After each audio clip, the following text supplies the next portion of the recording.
actually doing it live. And we're live.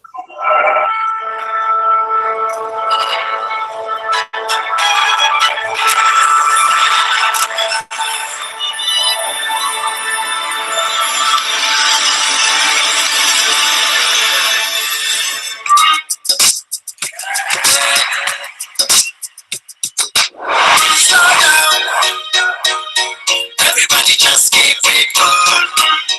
While others are being taken for fun. Slow down. Everybody just keep it cool. While others are being taken for fun. Do you really wanna go there? Push it forward.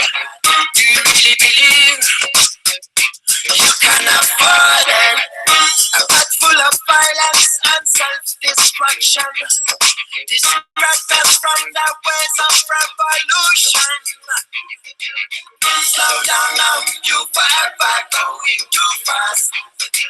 Slow down now, if you want to work, you lost.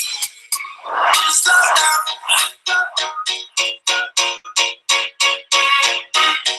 While others are being slow down. Everybody just keep it cool. While others are being taken for fun. Slow down. Everybody just keep it cool. While others are being taken for fun.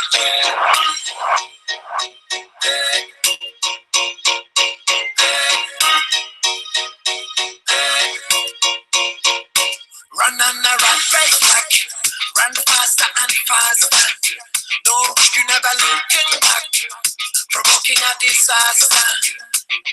Never stop for a minute and relax.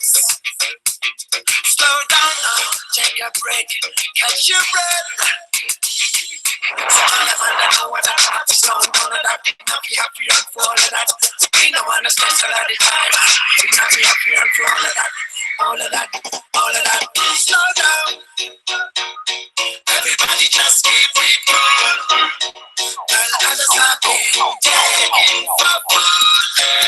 Slow down. Everybody just keep it cool. While others are being taken for fun. Slow down. Everybody just keep it cool. While others are being taken for fun.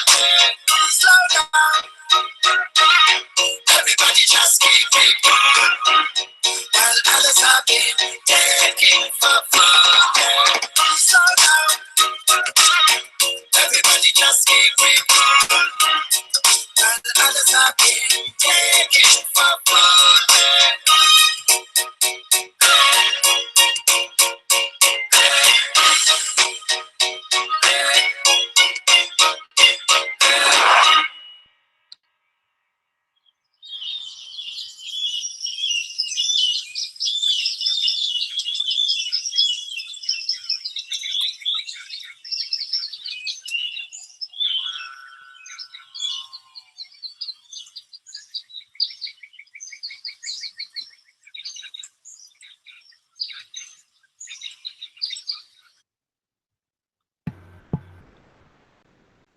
All righty. Welcome, welcome, welcome, welcome. Welcome, welcome, welcome. Roxanne? Tonight is Friday, is it the 15th? I think it's the 15th. 14th. 14th, one day ahead. It's Friday the 14th of September, and I'm joined with Allegedly Dave and Richie Lopez. We're here for Connecting the Dots. We're going to get into some subjects tonight with Allegedly Dave.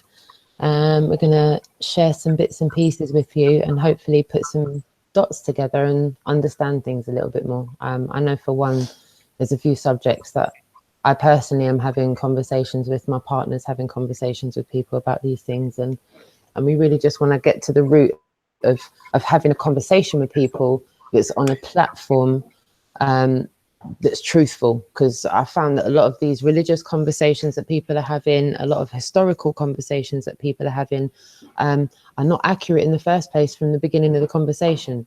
In the same way that we're saying, look, Dave, you know the Earth's not a ball. I know the Earth's not a ball. We can have a conversation. It's exactly that I'm trying to convey. So I want to give massive love to everybody in the chat room and thank everybody for tuning in tonight. Thank you so much for being patient. I had a few bits and pieces going on in my house that had me delayed a little bit. So I want to thank you all for being patient and waiting for us to go live. We've got an extremely interesting hangout for you this evening.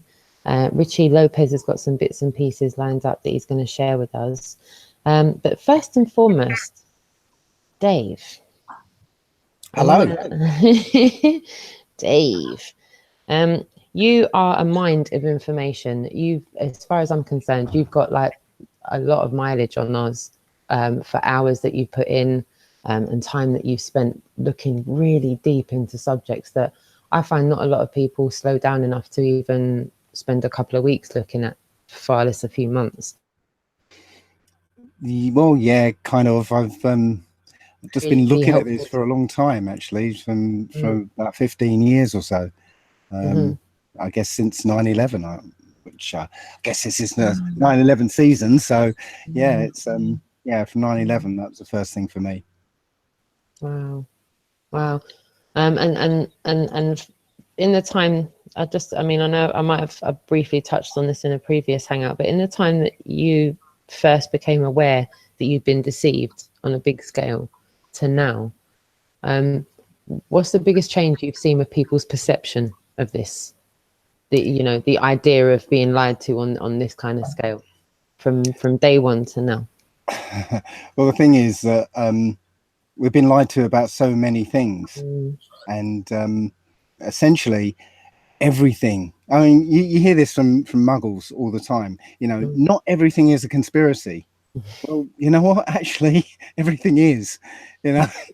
It's like we live in Disneyland, and everything has been sort of prepared just for us to see it, just so. But as soon as you scratch the surface, right, you realize that, the whole thing falls down.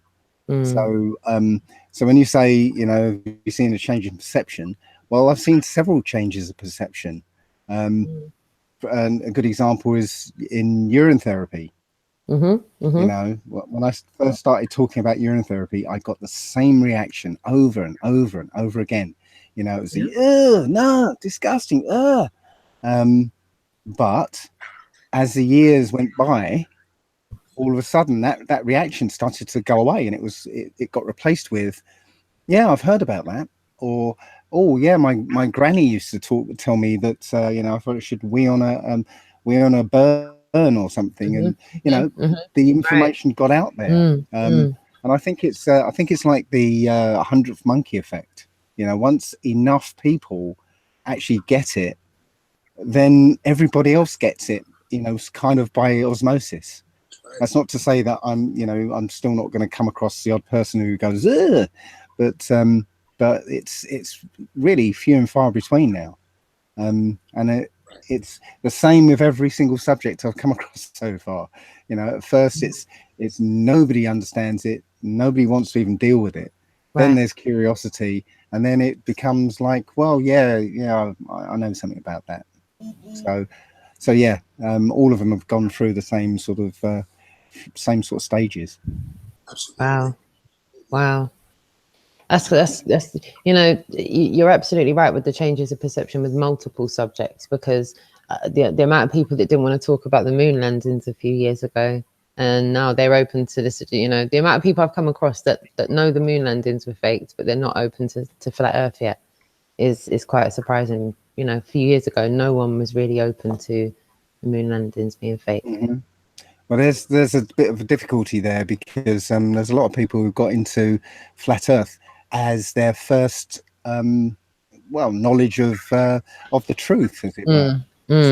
So they were muggles until they started looking at flat Earth. But the problem there is they haven't got the background to know that everything is. They'll be 100% on board about the flat Earth, but not realize that the monetary system is you know, a fraud, or the legal system's a fraud, Yeah. or the police and the government and the corporation are all corporations, you know, all Wow. that sort of thing, you Wow. know. So it's kind of I mean, the flat earth is a great thing because yes, I think it's the biggest awakening anybody could have. But you know, what would be better is if you know, people actually got all the other, you know, parts of the jigsaw puzzle. Yeah, you're right. Did you notice that? I just want to give a shout out to Feast for Tom and Victoria. They did an awesome camp this year over in the UK. They did 2 weeks of a camp, and I joined Dave and some of the Feast gang down in Brighton and did some activism down by the I-360 in Brighton in the midst of the camp that they were doing.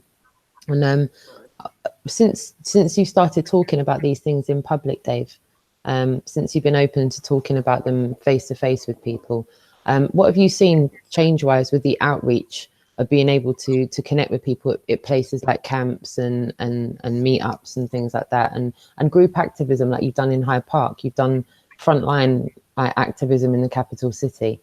A lot's to be said for that. It's not easy, is it, down at Hyde Park? But no, it's not easy. The camp's not activism based, so you're there intermingling with other people. You might not have met them before, you might be meeting them for the first time, but you're all on the same page, as so to speak, with the fact you're not on a ball. Might not be on the same page with a few other things, but at least you're on the same page with not being on a ball. Yeah. How's that been for you, doing things like that? Well, I mean, there's a like an automatic camaraderie there because you know, you've awoken. It's a hard road to be, you know, in the truth, because you know, your family and friends, you know, by default don't want to know, and you know, you end up getting really isolated. Every now and again, maybe a friend will kind of wake up to it, but it's not, you know, it's a hard slog. And most of us are, you know, in that hard slog, either in that hard slog all the time, or they've had to back off and just suppress what they want to tell people, because most of the time when you're into this, it's like you want to stand on a rooftop and go, the world is flat, you know. But that's not going to work, you know. You get carted off to a loony bin, you know. But so you know, you either suppress it or you're just like trying to hammer away at friends and family, and most of the time you're not getting anywhere. So then to go out and, you know, be with a whole group of people who get it, who you don't have to kind of worry about what you're going to say. And most of the time you can actually start opening up other topics, and you know, they're not going to automatically gonna, you know, oh, you're stupid, blah, you know, because their minds are open. And once your mind is open, you know, you go away from that default, you know, oh, that's crazy, to that's interesting, you know, maybe I'll look a little more into that, or asking questions and stuff. So, you know, you're interacting with different people with a different mindset, which, you know, is refreshing, to be honest. So yeah, it's great. And you don't have to water down your conversation like 90%. You know what I mean? Like, you know, yeah. That's interesting. Interesting. So yeah, that's what I got from camp. But to be honest, you know, I've been into various aspects of truth, as I said, and we've had group meetings, and it's the same thing. You know, it doesn't matter what the subject is, you're in amongst people who you can actually converse with about that, and converse with about anything, because, you know, of that change of mindset that, you know, most muggles don't have, because as soon as you introduce something new to them that's challenging, their default position is to ridicule it or to, you know, just ignore it. So yeah, as I said, it's always refreshing to be amongst like minds. Can I ask you how was your experience at Hyde Park Speakers Corner? How did you find it there? Actually, it was I really enjoyed it, because you know, when I go out and do talks, you know, usually I'm Mm. standing on a stage or away from everybody and Mhm. talking at them, you know.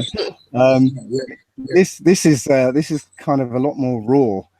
You know, you're standing there, you don't know who's going to come up to you, and you know, you know, there's a couple of I think there's a couple of career trolls at Yep. yes. Yeah. Speakers Corner, and we've had, you know, we had one. It was, I guess, I had to fight not to get riled up, Mm. because, you know, as soon as the guy asks a question, as soon as you start answering it, yeah, he'll throw something else at you and shut you down, and while I'm used to that kind of tactic online, which they can't really do with text and stuff, but you know, it does actually get to you. So you have to, with me in particular, I have to rein in my emotions a bit more, Yes. especially with these with the trolls. Mm. Um, Mm. but I found it on the whole with ordinary people. I found it Mm. a great experience because it's raw. They're right in front of you. You know, Mm. they're asking you Mm. questions, they're Mhm. listening to your answers, and you know, it's yeah. I feel like they're You there just for some kind of truth. They're all there looking for some kind of authentic truth in the midst of those conversations. Whereas when you're on the high street outside Marks and Spencer's or Asda, everyone's just rushing in there to get their, you know, their pre-packed microwave meal. And a lot of people are not not trusting the media anymore. Mm. Right. You know. Yep. No, totally. So, well, you know, you go to the high street, you're there for a reason. Nobody goes to the high street just to hang out anymore, you know. So with most people, their lives are so busy and full up with rubbish, basically, that that, you know, they haven't got time to stop and you know, have a chat about something. It's like a Jehovah's Witness trying to get them to stop and talk about Jesus, you know. yeah. It's you know, they don't want to, you know. Yeah. Yeah. Yeah, you're so Absolutely. right. You're so right. The one thing I did want to say to everyone is there's a couple things that I want to get into with allegedly Dave this evening that me and Richie have worked out. We want to try and open up some subjects that Dave's touched on in previous content that he's made, that he's spoken about. And we want to know more. We want to know a little bit more. We want to know how to connect the dots just that little bit deeper, so that when we're out there having conversations with people, because a lot of people have religious arguments about the fact that they live on a ball. It's crazy. When I say that, it sounds like some kind of contradiction in terms, actually, but it's true. People really do start quizzing you like you're on some kind of 21 questions. So for me, I just want to open up these subjects a little bit more, go a little bit deeper.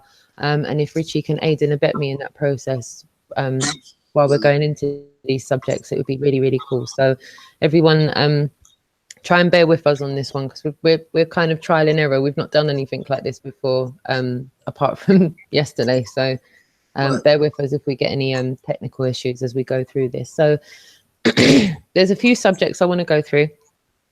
Firstly being language, secondly being history deception, and a couple of other things I want to put in there about who we are and what we are. I'm just going to give the chat room a bit of a synopsis so they know where we're going with this one.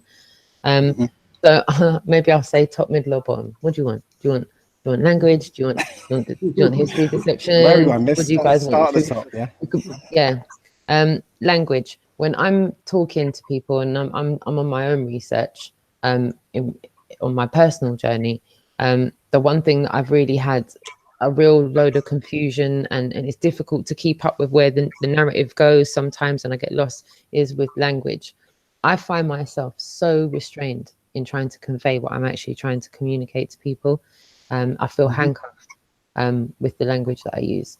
And I know just from personal experience through my own family, how language has been stamped out in certain regions internationally, where they don't want the older languages being spoken. And then I look at how old those languages are. And then something we touched on yesterday with lineage, and how many of us are disconnected from our lineage and how we can't really go that far back. Tommy said yesterday, how many of us can go and find our great great great grandmother's grave? Can't. It's not there. So for me, I really, you touched on some things when you were on, I think you and Connor were talking about it with I think reverse language, and how it was one way and then it was another way. I know how I'm going to say it now. I'm going to confuse myself saying it, but it's all part of programming and how we subconsciously pick it up and stuff like that. And I really wanted to dissect that a little bit and understand that. Sure. Well, you said something interesting to start with, that you find it hard to express yourself in English. It was literally designed that way, because we're now taught to think in words. Well, if they can restrict the number of words you use, it actually restricts the amount of thought you can do. Yeah. So English is the least expressive language of all. There are a good example is, for instance, in the Inuit language, there are 50 words for snow. Yeah. So literally, because snow to them is the most important thing in their life. Their lives may depend on recognizing the right sort of snow and so on. So every nuance of snow has a word for it, so you can express it. We have one word for snow. So you can tell that we can't express certain concepts because we simply don't have the language for it. Yeah. Right. So literally the English language has been restricted, and there are people who speak other languages like French and Spanish, who when they're speaking English, they have to revert back to French or Spanish, the original language, to express certain things they can't do in English.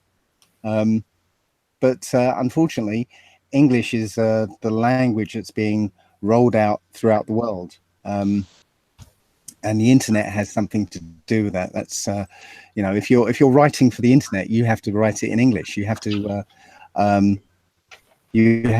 to actually program the page in English using English language tools. And I think the majority of websites out there are in English. So eventually I guess their plan is that we all speak English, and English isn't what you think it is. It's not. It's actually Anglish. That's the actual word is Anglish, which comes from the Anglo-Saxons. Well, when you find out that the Saxons, well, the word Saxon means sons of Isaac. Yeah, that goes back to Isaac in the Bible. And the Anglo-Saxons are the angelic sons of Isaac. So that's a reference to the fallen angels who, that bloodline, the Anglo-Saxons, they mixed with the fallen angel seed. So Anglish is actually angelish, or the language of the fallen angels. It's a control system. It's a programming language for the human mind. Right. And that concept came to me one day. I was looking at one of those comparison charts between Paleo Hebrew, Greek, and English, and above the Paleo Hebrew, it said something like glyph or character or something, but when it got to the English, it said symbol. And it just dawned on me, hang on, yes, all the letters and words in English are symbols. Yeah, then they don't mean, the sounds don't mean anything, the shapes don't mean anything of the letters. Yeah. Right. You put the word river, it's just a sound, it's just a collection of these shapes that we've recognized as being a moving body of water, or referring to a moving body of water. So when you translate that into programming terms, a symbol is a variable. So in programming terms, you might say, at the top of your program, X equals 5. So wherever you see X used, okay, you automatically know, oh, that's 5. That's 5. That's 5. Well, the point is that as a variable, at some point in the program, you can change x to equal 7. And so you can go along thinking x is 5, but now no, it's actually 7, and you've got no idea. You're just like, you know. So that's how the English language is. It's a symbolic language, and it's variable. It's a programming language. And I've been working on a video for ages now, because I've been doing lots of real stuff. I've been cutting down time on videos, so I've been working on this video, and I do an experiment in this video about how language can be used to program the mind. I've got a couple of them actually, and I might be messing up the shock value of my video if I'll tell you now, but I'm going to tell you now. Okay.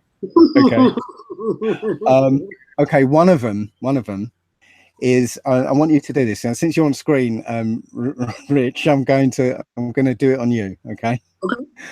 Okay. How do you pronounce the word YES? Wes. YES. Yes. YES. I don't know what I'm thinking about. Yeah. Yes. How do you pronounce the word EYES?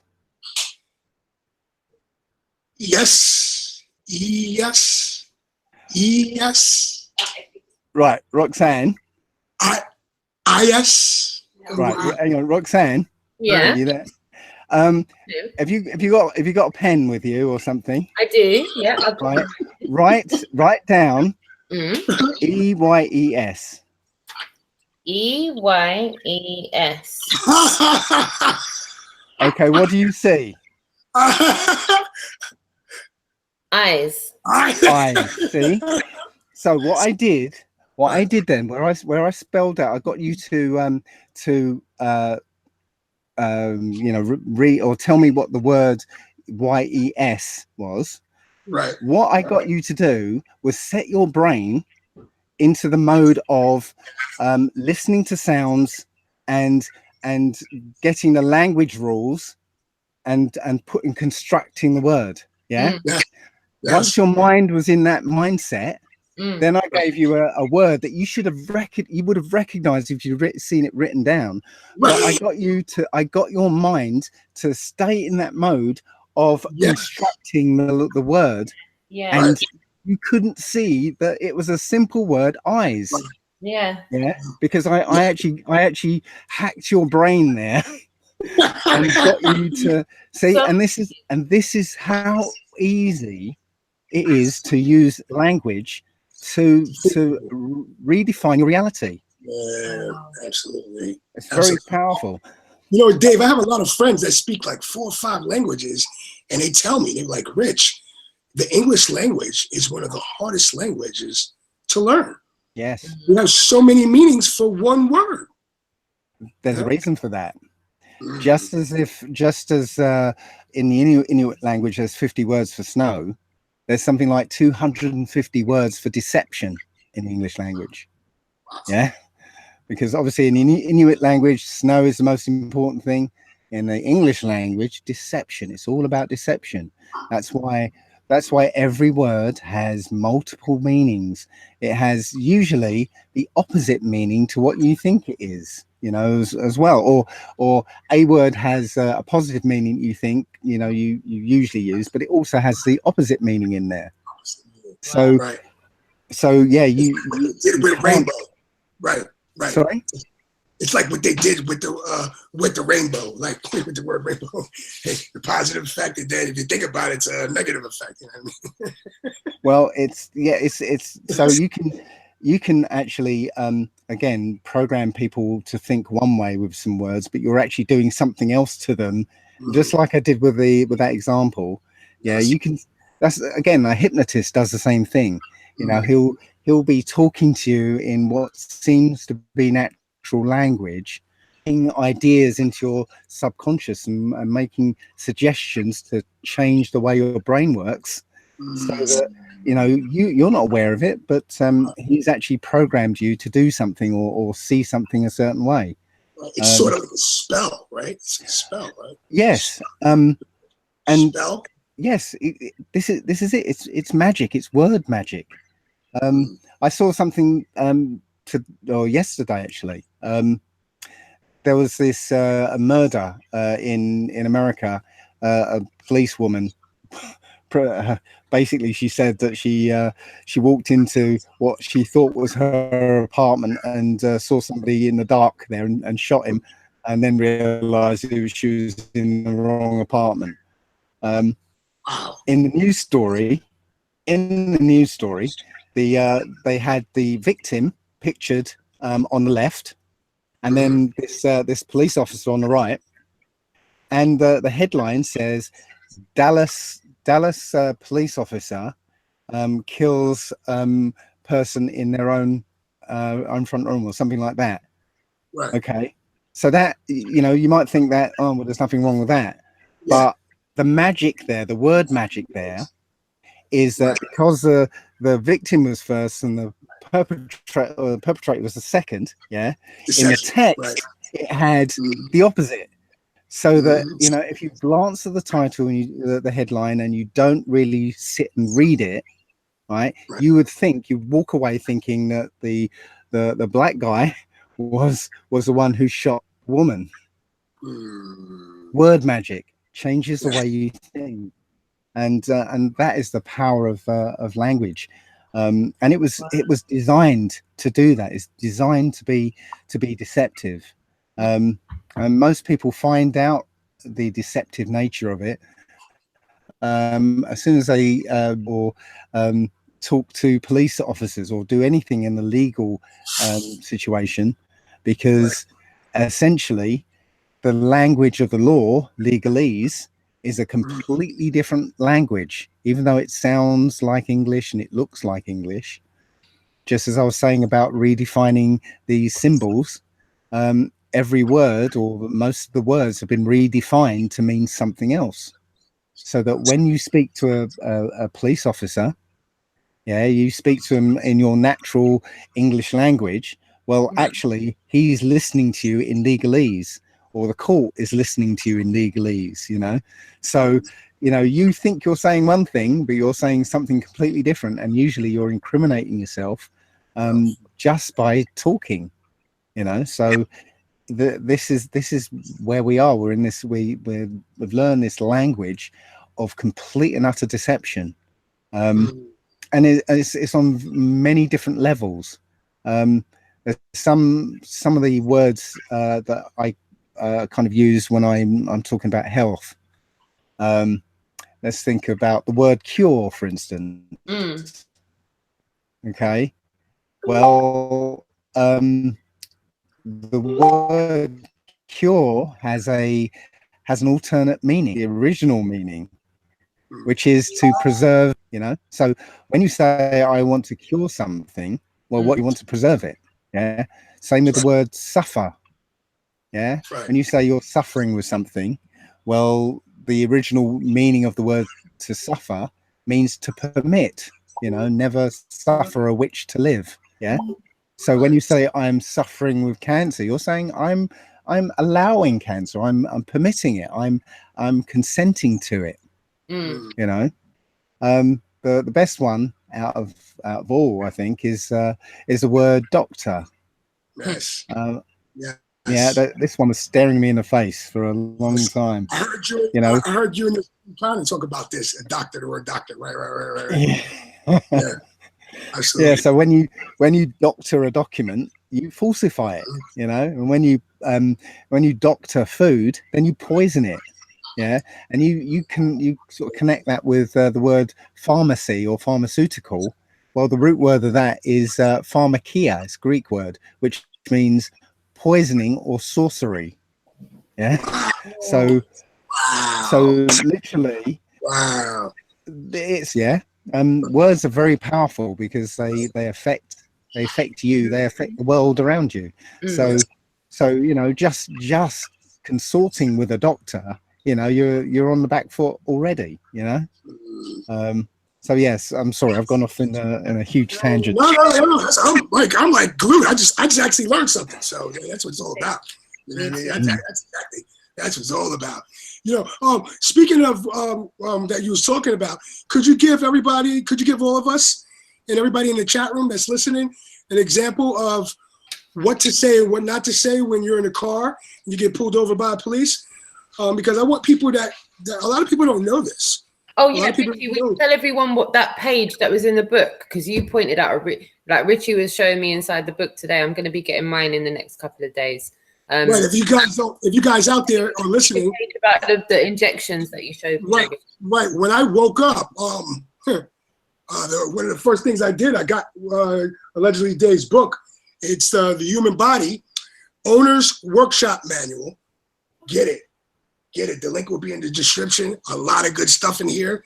It's helped me and my family, and that's real. So get it. The link is in the description. Thank you. But yeah. So I'm in a police car. I get pulled over. Okay. What next? Wow. Well, you know, it's slightly different in America because what's great about America is that you've got all this case law already that's already states that you know, driving is not the same as traveling, and you know, you have to be engaged in commerce on the roads because it's considered a driver. So it's been upheld by the Supreme Court, and you know, so but again, and this is the same in England as well, again, because the mass of muggles out there believe the story they've been told about what driving is and everything, because public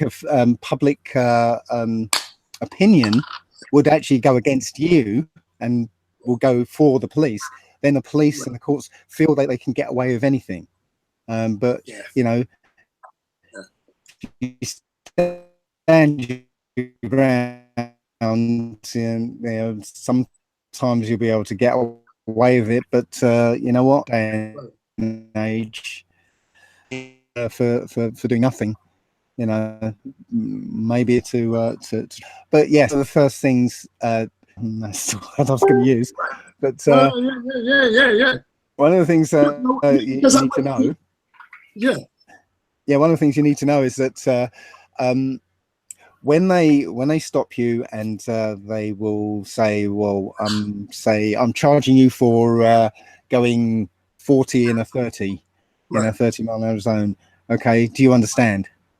Well, you'll naturally want to say yes, because you comprehend the words that are coming out of his mouth. But as I said, you're not speaking to him in English, you're speaking to him in legalese.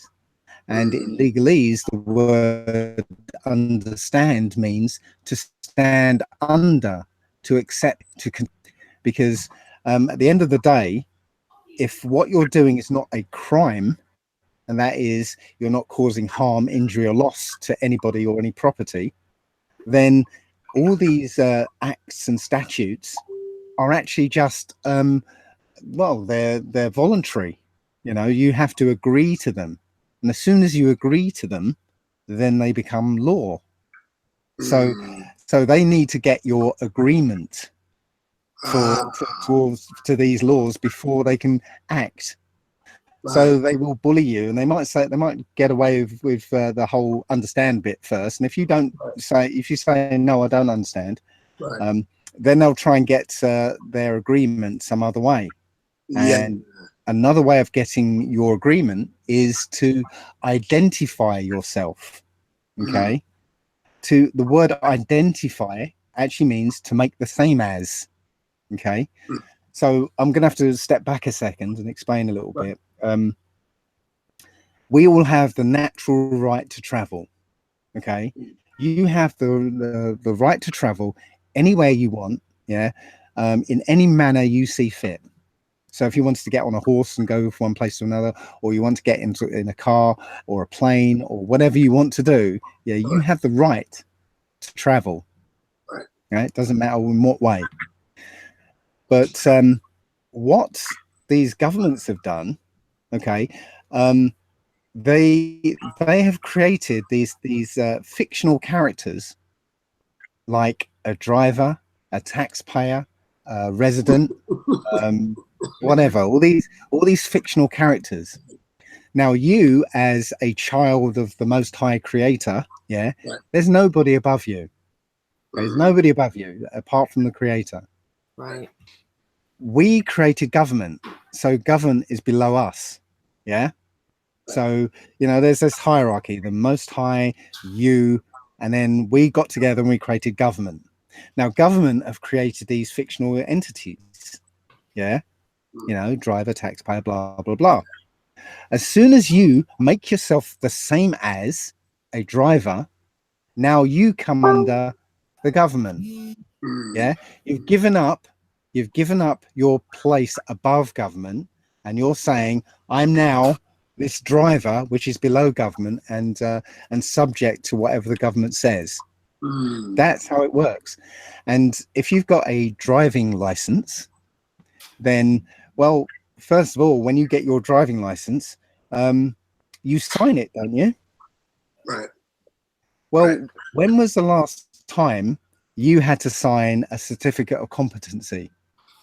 Yeah. When you go and take a test for something, yeah, somebody else signs it to say you've passed the test. Yeah. So when do you ever sign it? You don't. So that isn't a certificate of competency. It's not saying you're able to drive. It's a contract. You've just signed a contract waiving your right to travel for the benefit privilege of being a driver. So now just having a driving license is saying I am one of these drivers. So now I accept all the rules. Yeah. So it's not a simple thing. It's not a simple matter of you can say a few words and get out of it. You know, you've got to walk the walk. Yeah. So you've got to rescind that driving license. You've got to make sure that the DVLA or the or what is it in America again? I can't remember. The DMV. The DMV know that. Make sure they know. Worse in Jersey. They're worse in Jersey. Worse than the worst DMVs in the world is in Jersey, right? Tell me about it. I remember that. 3 hours long, right? Yeah. So you have to tell the DMV that I understand that my personal automobile, is I bought it in good faith as my property. If you've got any prior claim to it, then let me know. And lay it out, and we'll go from there. And usually they won't respond, or they'll respond with a form letter. And you just make sure that they know that, okay, now that you've agreed, because silence is consent, now that you've agreed that you have no prior claim, because you're asking for a claim, and if they can't give you a prior claim, then they've basically said with their silence that there is no claim. So you can then say, well, it's been established there's no prior claim. I'm now going to give you back your license plates, and I'm going to put my own ones on. Thank you very much, and I don't require your services. Wow. So basically, you've got to walk the walk and say, well, so you can't just have a driver's license and still try to play that game, then, right? Not really. Right. Not really, because your words are saying one thing, your actions are saying another. You've got your it's like I'm saying you've got your slave card, and you're saying I'm not a slave, I'm not a slave. Here, but here's my slave card. Right. Exactly. So that's interesting. You really got to take yourself out. Is that kind of some of the things you guys talk about in the free man movement? Yeah, that was it. That was one of the things. Because we've got this idea of what a driver is. You get in your car and go from home to the shops, and you're driving. Well, that's not the case at all. When you look into it, when you go and get yourself a legal dictionary, which is what a reasonable person would do, when they realize that you're dealing with another language. Go out and get the dictionary so you know what you're talking about. Right. So you look it up in a legal dictionary, you'll find that driving is actually a commercial term. It means to act in commerce upon the roads. Okay, so a driver is one employed to transport goods or passengers. And yeah, you do have to do a bit of detective work, because you know, then once you've read the driver definition, then you've got to look at what the word transport means, and then you got to look at what engaged, somebody engaged in transportation, and so on, until you can basically dissect that the word, or the meaning of the word driver, and replace all those words in that meaning with all the actual meanings, and then it becomes very clear that driving is a commercial activity. Commercial, right? And you know, you can figure that out without looking at the legal dictionary, because think of another word, traffic. In England, we have the Road Traffic Act, yeah, that governs what happens on the road. Okay. So what's another meaning for the word traffic? Good question. Okay, well, we think the meaning is, you know, lots of cars on the road, but there's another meaning for it, and it means to buy and sell, like drug trafficking. Oh yeah, right.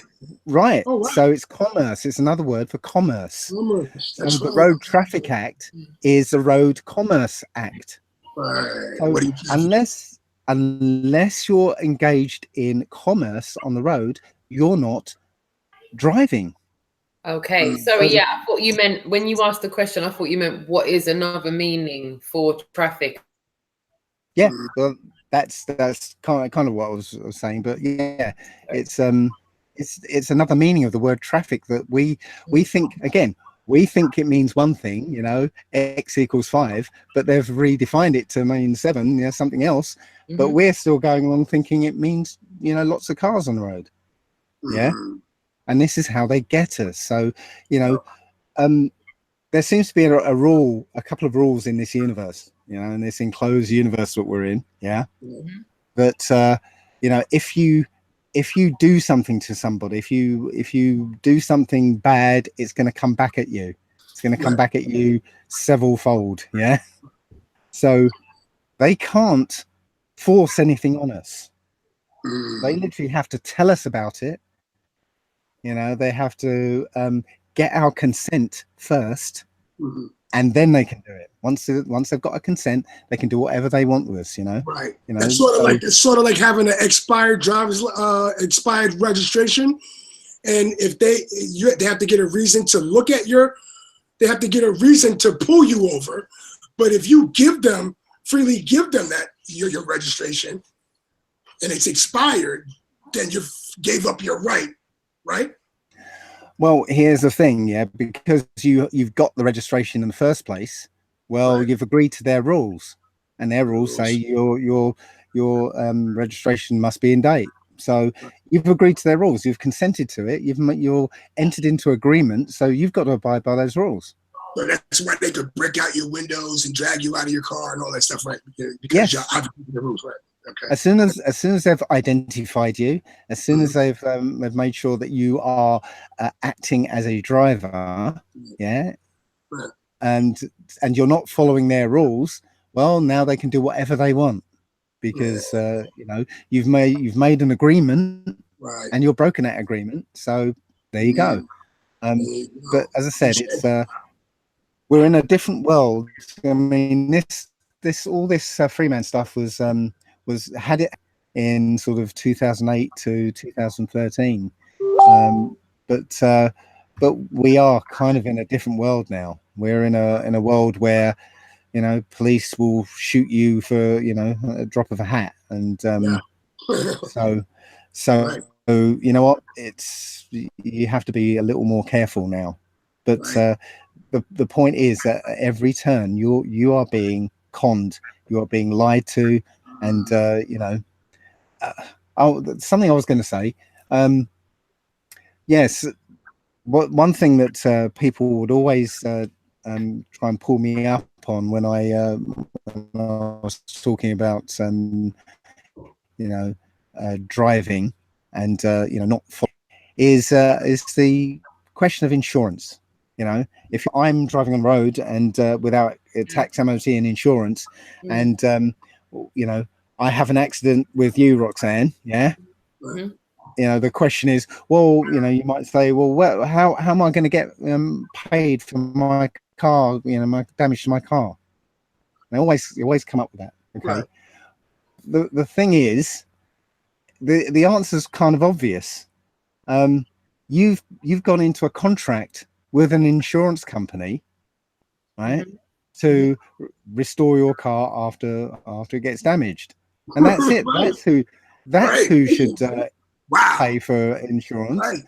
Not it doesn't matter who was involved in the accident. The only time it becomes an issue is when the insurance company wants to try and claw some of its money back by going after the other insurance company and trying to get them to pay. Yeah.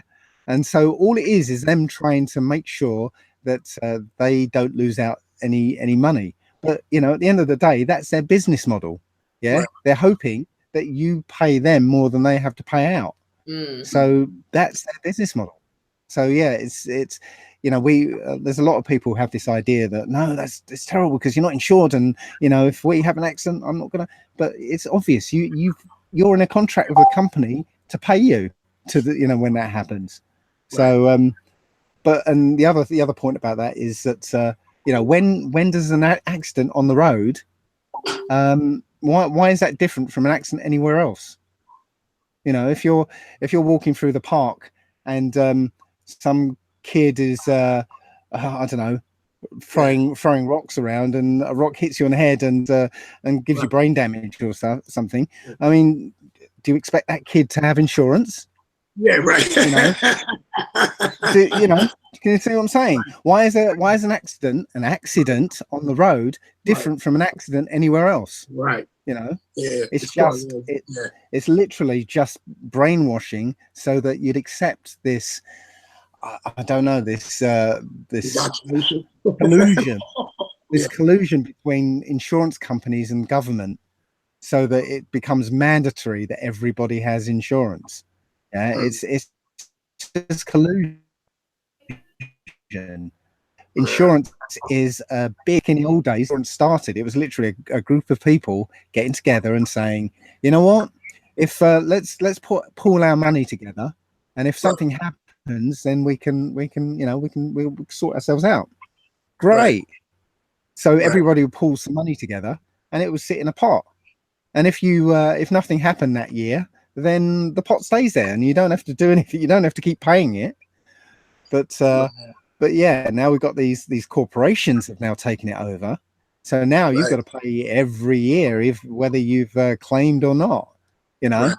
So you know, it's sort of like that's what our birth certificate is, right? You know, when I was waking up to flat Earth, I found out a lot of things about the deception of the birth certificate and the reason why we got numbers on there. You want to go into that a little bit real quick? Sure. Well, your birth certificate, it's well, okay, it's a huge topic, but yeah, when you're born, yeah, when you're born, your parents register you. Now here's that tricky language again. When you register something, it actually means to hand over title ownership to whoever you're registering with. So, you know, when you register your child, you're literally handing that child over to the state. Okay. So what the state does is it creates a corporation in that child's name, usually in all capital letters. Yeah. So, so now you've got this, and we call it a straw man. So literally when government and corporations are dealing with you, they're not actually dealing with you, they're dealing with your straw man. So you look at your bills, you go and look at your bills, it will either have your name in all capital letters, or it will be your name with the title Mr. Yeah, that's not you. That's this fictional corporation. And if you open a letter that's addressed to that fictional corporation, again, you're agreeing to say that corporation's you. But on your birth certificate, it will somewhere say I think in America it's actually on treasury paper or something like that, bonded paper, because it's actually a security. So your birth certificate actually goes on the stock market, and there are people betting on whether you do well in life or whether you do badly in life.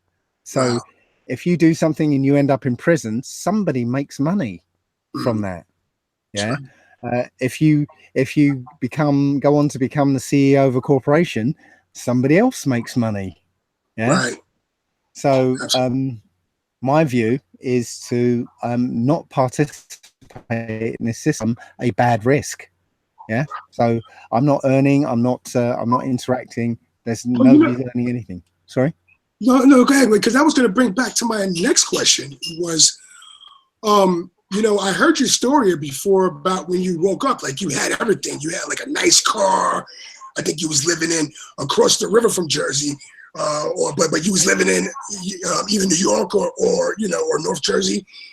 You had money, good job, really kind of things that, straight indoctrinated. And when you woke up, you just gave up everything. You know what I mean? Yeah. And I found that very humbling. Well, I actually did live in Jersey. I lived in Bergen County, which is a very affluent county, and I did. I had a nice big house. I had a Ferrari. I had, my wife had she wanted a Jeep Cherokee. My daughter had the car she wanted. But I had a room full of toys. I had it, had it all. Right. And I'll tell you, the moment I realized about the car, the car was a big thing because, I always wanted that car since I used to watch Magnum on TV. So I was in the car, and I'd stopped at some traffic lights, and some people walked across, and they got to the other side of the road and stood looking at the car. And I'm sitting there, and I was looking at these people, and I looked straight ahead, and I thought, I'm in a car. I can't tell that I'm in a Ferrari. Right. Did I buy this Ferrari for me or for them? And I had to ask that question, and the hard answer, the hard truth was, I bought it for other people. To see me in it. Yep. It was just a car. Yep. And then I went home, and this was reeling around my head and everything, and I looked at my house, and I was thinking, we got this big house with 4 of us rattling around in it. Right. Did I buy it for us, or did I get it for everybody else to see how well we're doing? And again, the hard truth was, So yeah, I got to that point where I was like, what? Everything I pulled, I tugged at, just unraveled. Yeah. And I went to see the richest guy in town. Yeah, he was a lawyer or something, and a multi-millionaire or something, and he's a big house and loads of cars, all this stuff. Yeah. And I thought he must be absolutely ecstatic. But he was miserable. He was lusting after the mansions in Saddle River that he couldn't afford, And I realized it was like a hamster wheel, and there was always a rung just out of reach. And you try and get it, and if you get it, I've got it, and there's another rung, and it's like, I can't get it. Have you ever experienced going to the Hamptons? Yes. Long Island. Okay, yes, well, Long Island, right. So you know about the hips, it's out of control. Yeah, I mean, these people got Rolls Royces, like people drive around Nissan and stuff like that. I mean, it's just ridiculous. Absolutely, that's interesting. So you just gave it up. You dropped it. You gave it up. Bang. Well, yeah. It's it didn't start off as a conscious decision, because I was just like confused. It was my midlife crisis at the same time and everything. Right. But my marriage ended because I I'd woken up to all these things, and she hadn't, and you know, I'd lost interest in TV. I'd lost interest in you know, just ordinary things, and yeah. So my marriage ended. I ended up, you know, my whole family ended up coming back to England, and I tried to reinsert myself into the matrix. Yeah. So I moved in with a woman, Right. and you know, tried to just go back to a normal life. Yeah. But I couldn't. I literally couldn't. I tried, but I found the turning point right there. I was sitting there watching television, trying to speak intelligently about Strictly Come Dancing, on those TV shows with the, you know, people, celebrities dancing. I was like, yeah, he did very well. You know, his style was, what am I doing? Oh, this anymore, you know. So so I literally moved out, and you know, I started challenging the system with the freeman stuff, and which I felt I could do now. I was on my own, Right. And that started, you know, I eventually then stopped living in a house, and I just gave up working, and because, you know, how can you continue to work when you know that everything you're doing in this system is contributing to the you know, suffering of everybody else later on down the line? Right. You know. Right.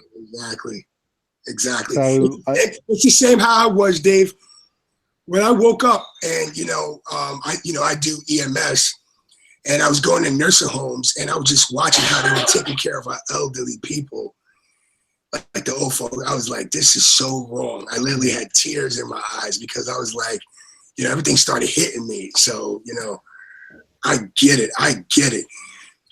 For you guys out there, the next is going to lead me up to, we're going to dig deep in a couple of topics, get into some real important stuff about, like what Roxanne was talking about. She's really interested and want people to know about who we are, where we're from, and what's going on. And you know, and I checked out one of your videos, and this is another video I woke as. This is after I woke up, and I was getting, you know, really wanted to find out stuff, as like I still do now. The human history and the Bible. So are you okay, Roxanne, if I go right into that right now? Yeah, please do. All good? All yes, right. I'm good. Yep, so, you can go. So what I'll do is, this first topic, Dave, is about the Valley of the Eight, Mount Ararat. There's a couple of questions that was really interested. We all heard the stories. You know, we know that, like I tell people, I just, like, the way I view the Bible is truth, lies, and mysteries. You know, the Old Testament, I heard you mention something about it being the book of remembrance. And I was blown away when I opened up my Bible. I think it's in the back of Leviticus or something like that. Am I? Kai. Yeah, Leviticus, excuse me. And it's right Malachi, there. Malachi at the end, last. Malachi, excuse me. I stand corrected, absolutely. And so our history, come to find out that the Old Testament is a history book. And it was put under a different name, like conjoined with another book, and it's just, you know, totally different. But we're gonna go over some stuff right now. Let me start this screen share. Yeah, just let me know when you're ready to put you on. I am ready. Okay. So, you know, this is the point. We're about to show the Noah's Ark. It's supposed to be in a place called the Valley of the Eight. The 8 people who are on the Ark. The boat-shaped site was first found and photographed by a Turkish army captain back in 1959. It was quickly explored and dismissed as a freak of nature. But Wyatt, an amateur archaeologist, rekindled interest in it a few years ago. He brought in Dave Fassel, a marine salvage expert, to assess it. The Doomsday Mountain team brought in some high technology to explore the oldest legend of man. They began scanning their site with a molecular frequency generator. It's a device used by surgeons to pinpoint cancer tumors, and has been used by Fassel to locate underwater treasure. This time, the molecular frequency generator began to pick up a unique pattern of iron lines beneath the earth. Okay, bring that one up. They began placing ribbons along those lines. The finished shape, outlined by the ribbons, was that of a huge ship, the approximate length and width of Noah's Ark, as described in the Bible. The fascinating field of ribbons soon attracted higher academic interest. That looks like iron. Okay. Dr. John Baumgartner, a physicist with Los Alamos Laboratories, sent samples back to the lab for analysis and confirmed that the metal they were tracing with the ribbons was indeed iron. With the width and the length known, the only remaining question was depth. By locating the depth of the hull, they could determine if the boat-shaped object had the cargo capacity described in the biblical ark. To resolve this final issue, Wyatt and Fassel brought geologist Tom Finner to Turkey with his company's heavy-duty subsurface radar equipment. Gear like this located the black box cockpit recorder on the floor of the frozen Potomac River after the Air Florida crash. Suppose this rock were a foot or 2 feet underground. Would it give you a reading as to where that was? Could you locate it? Yes, we could. Is it possible that there will be a moment at which you will say, this is a man-made object? The symmetry of the feature suggests it's a boat. I hope to prove that the underground structure is in fact that of a boat. Indeed, there is something beneath that rock besides rock. A radar device developed by Geophysical Survey Systems in Hudson was used on the mountain. The device called SIR is used by energy exploration companies to analyze what's below the Earth's surface. According to SIR, something man-made is under Mount Eridon. This data does not represent natural geology. It's some man-made structure. These reflections are occurring very periodic, too periodic to be random natural type interfaces. The governor of Ari had Ron demonstrate the radar. When he found what looked like a broken timber near the surface, the governor had it dug up and gave it to Ron to be verified. The lab test revealed organic carbon. It was petrified wood. But the final proof was when it was sectioned. The evidence was obvious. Not only could the internal wood structure be seen, it was also clearly laminated wood. 3 separate layers could be seen. The adhesive material, or glue, had seeped out and hardened on one end and was perfectly aligned with the internal layers. Our last trip out there this past June, we found this very impressive rivet. And if you'll notice here, the plate itself is just a little more than 1/4 inch in thickness. It's approximately 3.5 inches in diameter, the plate itself, and then the shaft of the rivet is roughly 1 inch to 1.25 inches in diameter. And if you'll notice here, it was struck while it was hot and flared out the end of the shaft so that it would not slide back through the hole in this washer. And this shows that their abilities to use metal was quite advanced, quite sophisticated, and folks, there are thousands of these rivets on this boat. In fact, at every joint where the wooden structures are held together, they're held together by large metal plates, which are predominantly iron, and then these rivets. He also found in 1978 the crossing at the Red Sea that Moses. Okay, so I'm going to stop it there, and let's go back into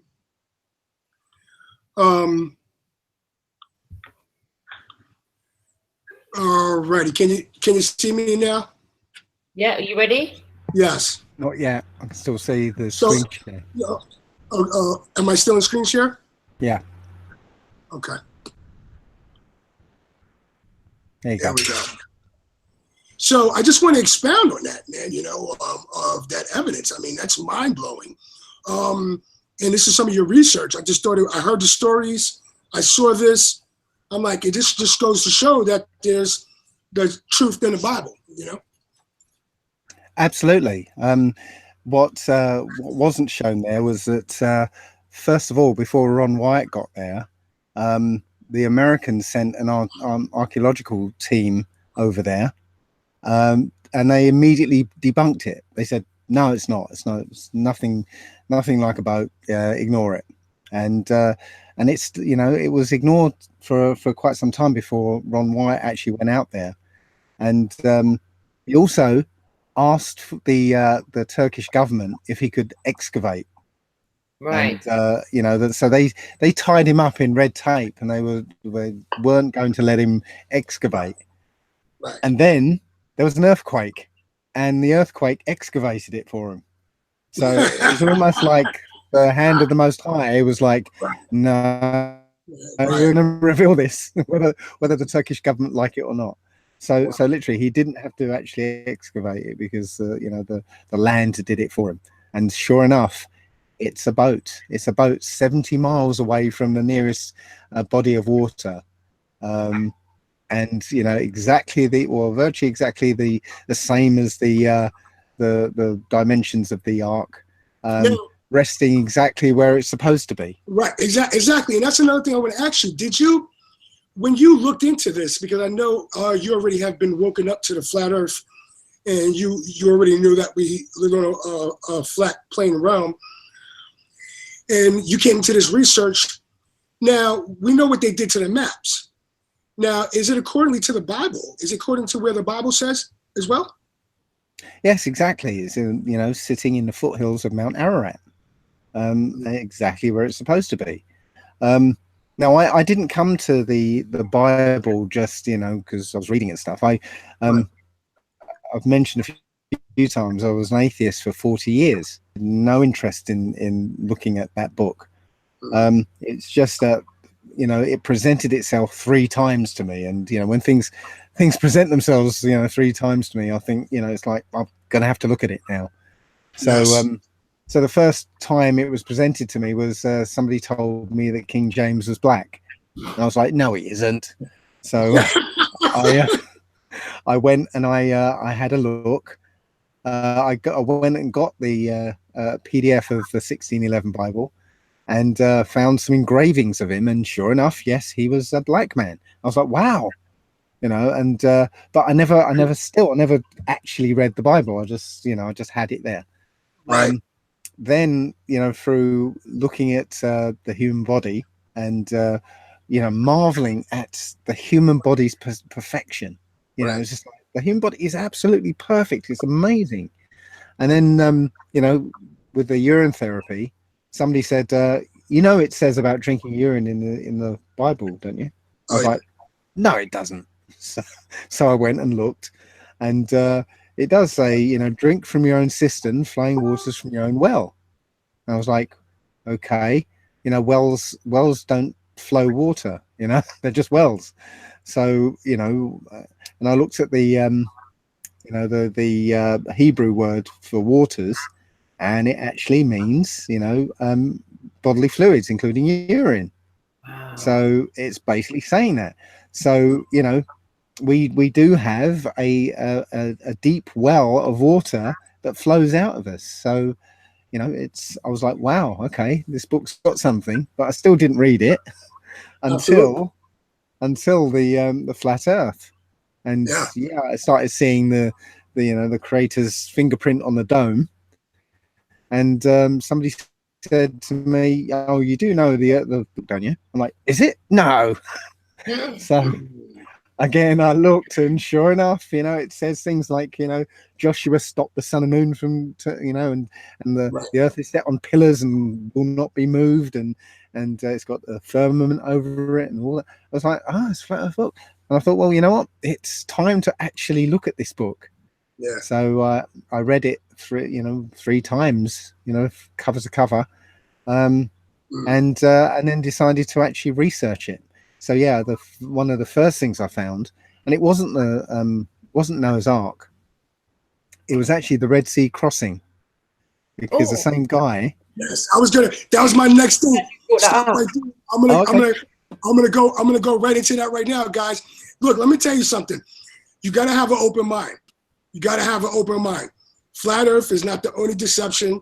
There's a lot of deceptions, and this is why, you know, me and Roxanne teamed up, because we wanted to get people talking about things that, you know, people are not talking about, you know, and have that, at least have that discussion.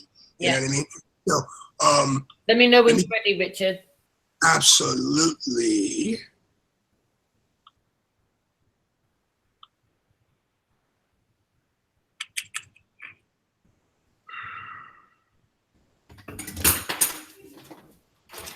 So it's going to be 10.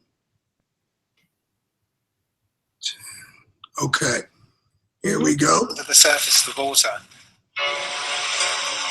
Diving at this site, they filmed numerous coral-encrusted chariot parts, such as these 2 chariot wheels still attached to an axle, one wheel flat on the ground and the other in the air. This is a 6-spoked wheel. They found a vast amount of artifacts which loudly attest to the miracle which occurred here. Horse and human skeletal remains are still preserved by the coral, as are chariot cabs without wheels, wheels without cabs, some wheels on axles, and some not. He retrieved a chariot wheel hub, which he presented to Nassif Mohammed Hassan, who was the director of antiquities in Cairo, Egypt. But the most astounding find was this gold-veneered 4-spoke chariot wheel, which he was able to video in March of 1988, but he was unable to retrieve it as the wood had disintegrated, leaving only a thin gold shell. There were many factors which led Ron to this site, but 3 were most compelling. First, in order for the Israelites to have left Egypt proper, they would have had to have begun their journey to the Red Sea on the eastern side of the Gulf of Suez. This left only the Gulf of Aqaba. Second, there is only one place along the shoreline of the Gulf of Aqaba which could hold the perhaps 3 million people. This area is so large it can be seen from this satellite photo. And finally, when Ron studied the bathymetric maps of the British Admiralty in London, he saw a perfect underwater pathway led across the Gulf at this point. On either side of this line across the Gulf of Aqaba, the waters were 5,000 feet deep, dropping off like a deep gorge. But here, at this precise spot, was an area leading across which gently sloped at a 6-degree angle to a depth of only 900 to 1,000 feet in the center. These events actually happened, and the Bible was... So we're going to stop it there and have you kind of, you know, synopsis of what we've just seen there. If you could give us a synopsis of what we've just looked at there.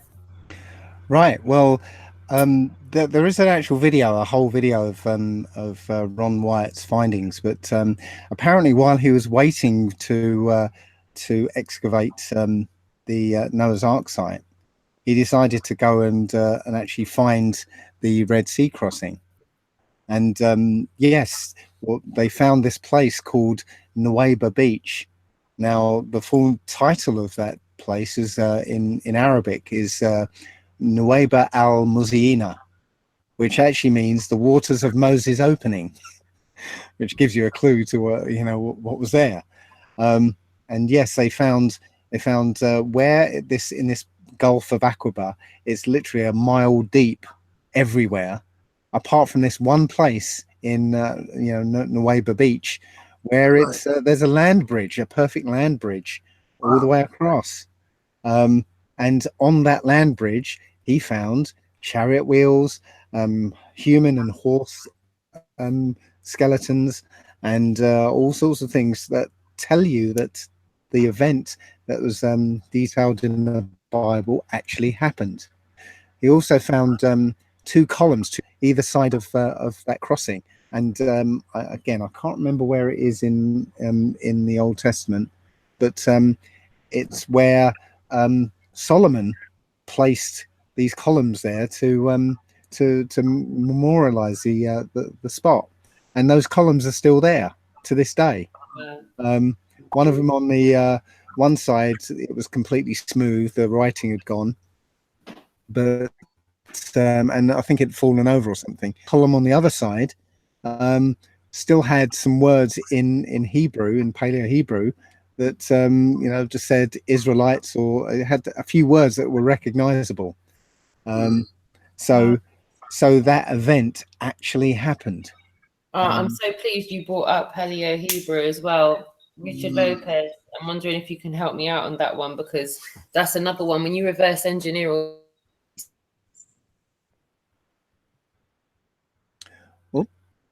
I think you're frozen. I think we got lost. Go ahead. No worries. Kind of go back, because you kind of froze a little bit. No worries. Paleo Hebrew. That's something that I wanted to get into, because when you reverse engineer the languages, this is what seems to be the first kind of written pictorial type of language. I'm wondering if Richie can help me out, because I think we've got something on that as well, haven't we? Yes, absolutely. And definitely in, this Bible interpretation that you do, like to expand on that a little bit as well. Give me a second. No worries. I just think it's, like I said, it's a good representation of being able to have a correct conversation about things when you're aware of the facts. And some people might not be aware of the research that's been done on this subject. And I know it's a little bit slowing down to look at the details, but like I said, I like to dissect these subjects, because I don't think you go very far in your research before you have to come across, Exactly. Don't just push this off to the side. Look into it. It's all about connecting dots and putting the pieces of puzzles together. Okay. The first people that were created were actually created by angels. It's Genesis 1:26. It said, "Let us make man in our image." And the word that's used for God, now bearing in mind that all the words for the creator, the names of the creator were stripped by the Jewish scribes and replaced with words like God and Lord and stuff. The word here is Elohim, which is a plural. And this is where, literally, when I started looking into the Paleo Hebrew, all of this really was brought to life, basically. So if you look up the word El in Paleo Hebrew, you'll find it has several meanings. Now, when you consider words in Paleo Hebrew, you don't go down the list and cherry pick the meaning that you like. You consider all of the meanings together and get the feeling that set of meanings imparts to you. And the feeling it imparts to you is false god, angel, okay, mighty man, okay. That's a description essentially of fallen angels or angels. The word El is the singular for Elohim. It means angel, mighty man, false god, godlike one. It's essentially the angels saying, let's create people in our image. Okay, so I'm taking that to mean Neanderthals. Okay, because the Old Testament actually talks about Neanderthals, uses an older word for Neanderthal that was used before, I guess they found the bones in the Neander Valley. It's troglodyte, and you can look that up. It's about a race called the Horites, who are cave dwellers, and troglodytes, if you look it up in some of the concordances. So basically, angels created the first humans, or first people. Further on in Genesis, I think it's 2:5 or 2:7, I think it is, Genesis 2:7, it says, the Lord God. So again, the words have been replaced, but there's a clear distinction. There's he and Lord Elohim, a distinction between the two entities. And that's the one who created Adam. You'll find that Adam was created as basically an immortal. His job was going to be the governor of this world. Okay, he was going to be immortal, live forever, and govern this world forever. But Satan basically got in the way, as he was created as the Creator's offspring, the Creator's son, essentially. The Creator basically instructed the angels to worship Adam as they would worship him.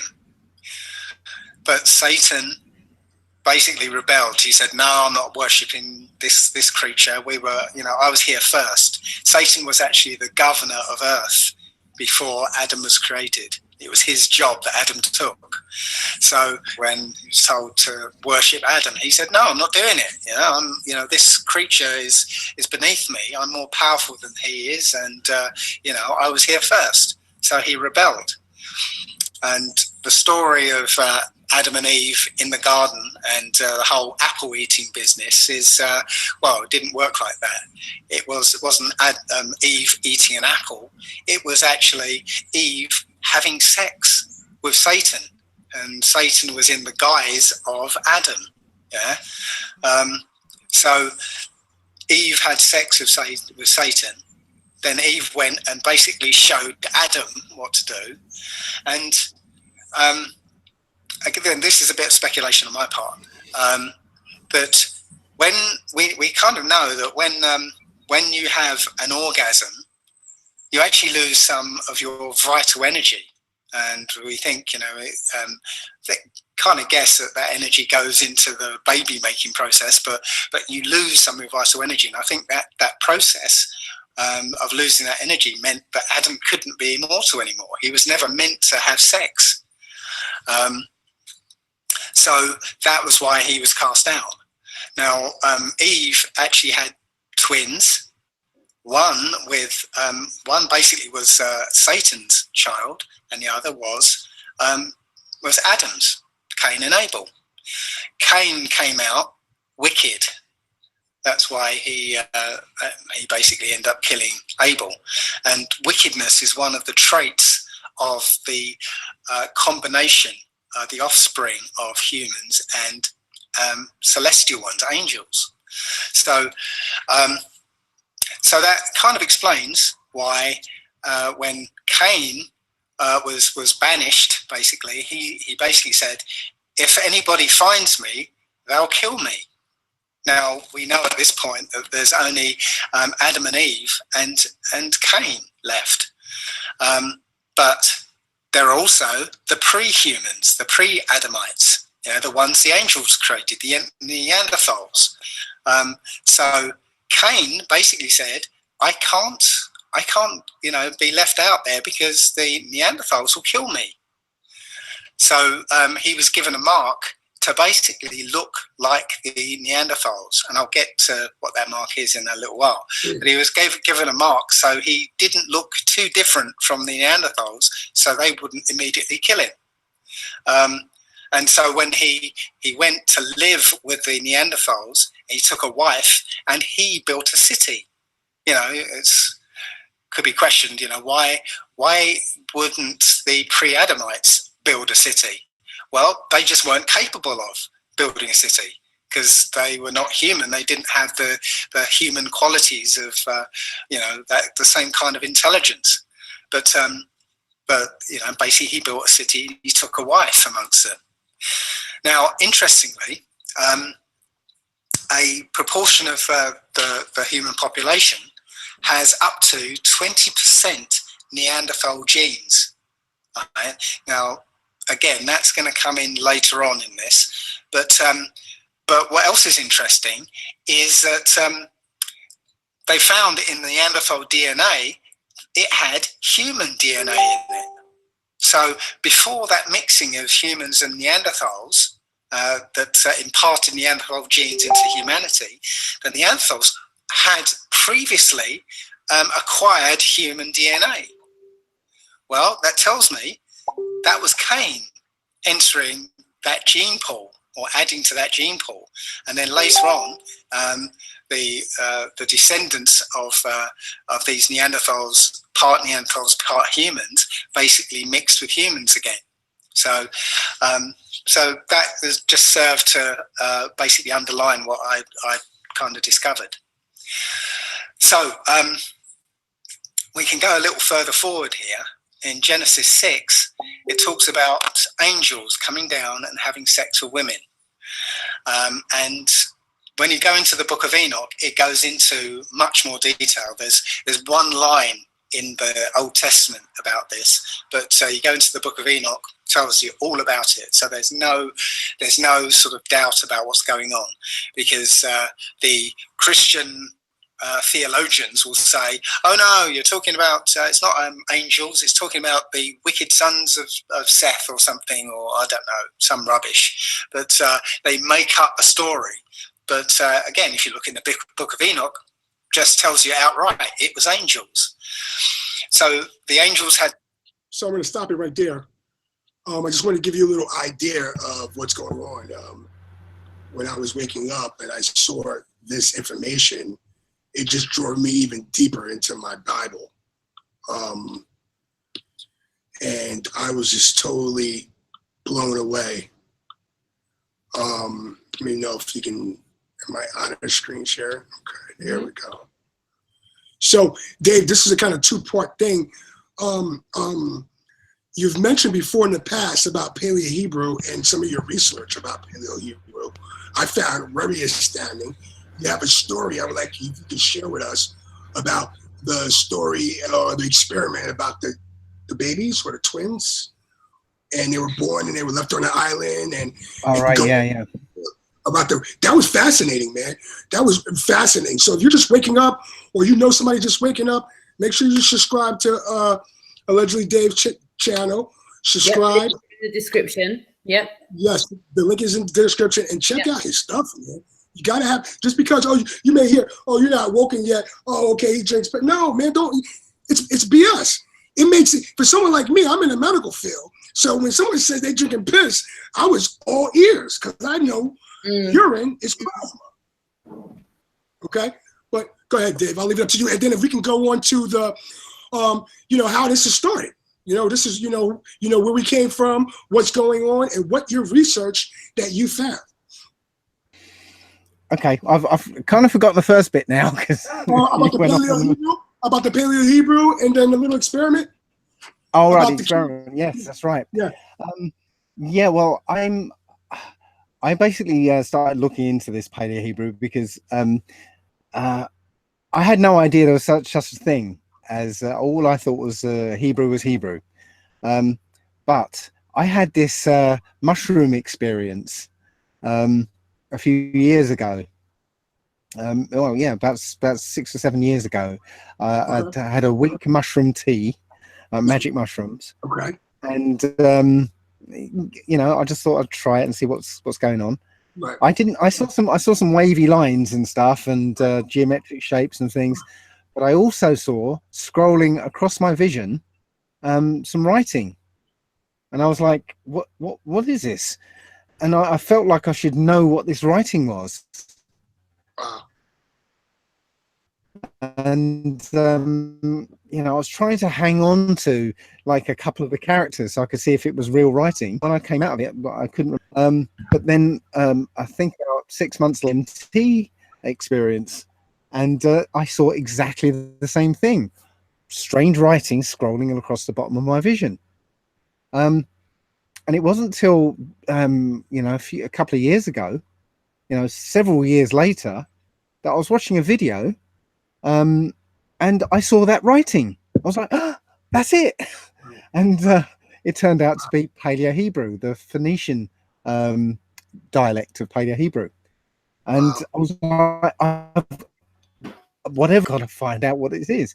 So I started looking into Paleo-Hebrew and found it was a language that the Old Testament was originally written in, And it was a dead language.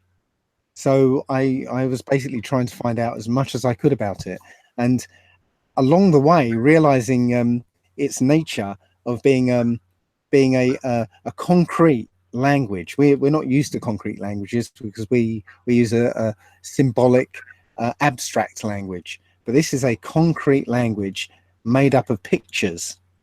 And you know, then I looked at the languages around it, and it became very obvious that all these languages that we know of, they all stemmed from Paleo-Hebrew, because if you go east of the land of Canaan, all the languages read right to left, just like Paleo-Hebrew does, and they're all pictographical. They're all pictures. So you've got Chinese, Arabic, hieroglyphics. You've got Sanskrit. They're all pictures that have been turned into a language. And when you go west of Canaan, all the languages are symbolic, so they're shapes and they don't mean anything, and they read left to right. So it's like pointing to one area where an event took place where everyone spoke the same. I think we kind of froze a little bit. Did he froze on you a little bit? Slightly. Okay. Slightly. I guess he'll come back. I guess he's in an undisclosed location. I know. That's the problems with on the roads, isn't it? But I thought we were doing really well with the connection. Yeah, absolutely. But like I said, until he comes back, Roxanne. Yeah, he's there. Okay, from that point. Okay. Also, yes. we just lost you for a brief minute. You just glitched slightly. It should be the Tower of...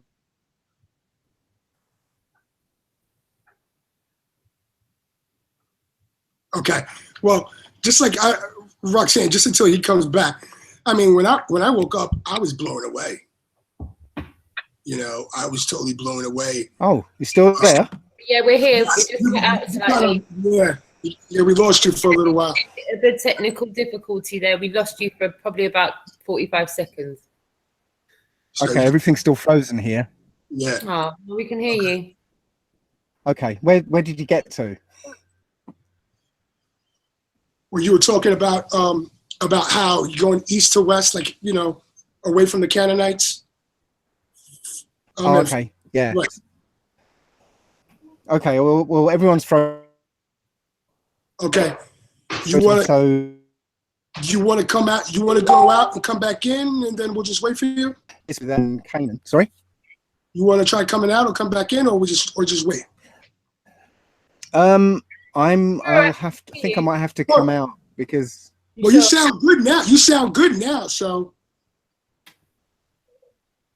everything's frozen here. I'm getting the skinny round icon things. If you want to drop out, darling, and come back in. Come out again and okay, come back in. I'll drop out and come out. Okay. All right. Well, like I was saying, Roxanne, like when I woke up to this and, you know, I ran in, I was digging into Dave's stuff. Dave, actually, he had to go back to the beginning as far as he went to. You know what I mean? That was impressive. You know, I mean, this man had to go way back to the beginning. And that's kind of like the same kind of journey I had. I was like, okay, well, if everything's a lie and everything I know to be true is a bunch of nonsense, it's a fairy tale, then, you know, I have to go back to scratch. And this is kind of like some of the things, you know, you get your mind going. Dave, are you back? Are you back, can you Dave? Hear me still? Yes, I can hear you now. I've not gone anywhere because everything is actually frozen right here. So I'm gonna have to switch off. Okay, no problem. We're here. Yep, not a problem. So like I was saying, you know, it was just mind blowing that you know, like was that kind of like the same thing for you when you like how do you and your partner, you know, Raymond, deal with that? Oh, you know what? That's the thing. I had to look at it for quite some time before I started to try and wake Ray up. I had to be sure that I wasn't going out of one belief system and going into another belief system. Right. I probably spent a good few months looking into it, going over it, reconfirming it, still trying to work out if what I was looking at was legit. By the time I did that, yeah, it was a long process, and then waking Ray up. But I'm glad to say that I'm in a position where they're so. Well, that's what's up. Now, did you come across Dave as well too, on when he was waking up? Ray was watching Allegedly Dave. He watches his own section of content. He kind of has his own interest, and he goes off on his own tangents of research. And Allegedly Dave and Bro Sanchez were two of the channels that he watched. Oh, okay. So Ray introduced you to Allegedly Dave. Is that how you met? Oh, okay. Interesting. Well, not introduced me. Ray showed me Dave's content, and then Dave came down to Speaker's Corner. So I met Dave down at Speaker's Corner, but Ray introduced me to his content. Yeah. Okay. Oh, interesting. Yeah, I can't wait to go back and dive into the last part. I think it would be very interesting. I can't wait to get into there. Yeah. All amazing. Good come to those who. Yeah, absolutely. Okay. Yeah, he went out. He should be coming back. Yeah, but like it was just strange. Like when I was like, wow, and then like where we came from. Yeah. And then finding out that there were Black people already here in this country. Yeah, it's just the amount of debate that's gone on with the art. Yeah. You just realize how associated we are from who we actually are. Right. And it's not when you wake up, when people are truly awake, you immediately know it's not about color. It's not about that. It's like that. You find that's all part of the lies and the deception. Yeah. So we're kind of trying to figure out, okay, what happened? What happened from the beginning? Like, how did we get to this point? You know what I mean? Right. Right. And just some ideas. We're not saying, hey, believe this or whatever. This man done extensive research, and it was just mind blowing. It was very helpful for me to kind of get a basis on things. And it matched up with the Bible. I mean, when I came into this information, I dug deeper into the Bible. Me too. I was like, that's what brought me on the path of what is the right one? What is the more I looked into it, the more I was questioning how legit the scriptures were that I was right with. Yes, it's kind of like you had to go in there and dissect and look for yourself. Questioning everything. I know there's a dome. I know there's a Most High, but I don't know what scriptures are giving me the most accurate depiction of what's actually our reality. We don't know exactly. We don't know because we know what the Romans did. We know what people did to it for like a form of control mechanism and all kinds of stuff. So you really have to use your own discernment and figure out what's nonsense and what's actually, real. You know what I mean? So, God, I believe that, I think that, that God gave us simple rules. Yeah. It didn't be confusing. I don't think he made rules and was like, oh, okay, they're going to be confusing. I just think the deception of man made him confusing and what there is, Right. So, I agree. And what's your thoughts on the 10 Commandments and the whole nine? Well, again, I've got a lot of conjecture with the specifics of the scriptures written in the particular books in the first place, which is why I'm trying to pick Dave's brain on this. Let me ask you a question. What's your alternate view? Like I have like an alternate view of what this place is. I mean, that's just in my head, and I know a lot of us do this. So I have one view of what it says in the Bible about the dome, but my other view is kind of a little more sinister, like ancient, civilizations before in the past, where they knew that these certain people were just not with them, and they got so technology advanced where they just made a dome, over this place, and there's other lands. You know what I mean? I don't know. It could be other suns. I have no idea. And I think, what this journey is about. Let's figure out what this place is. Let's talk about it. and kind of like figure some things out and see if we can connect some dots, you know? Yeah. I mean, with me, every time I try and think of what this is, my alternate view of what it is, I end up going down a path of, all right, so say it is something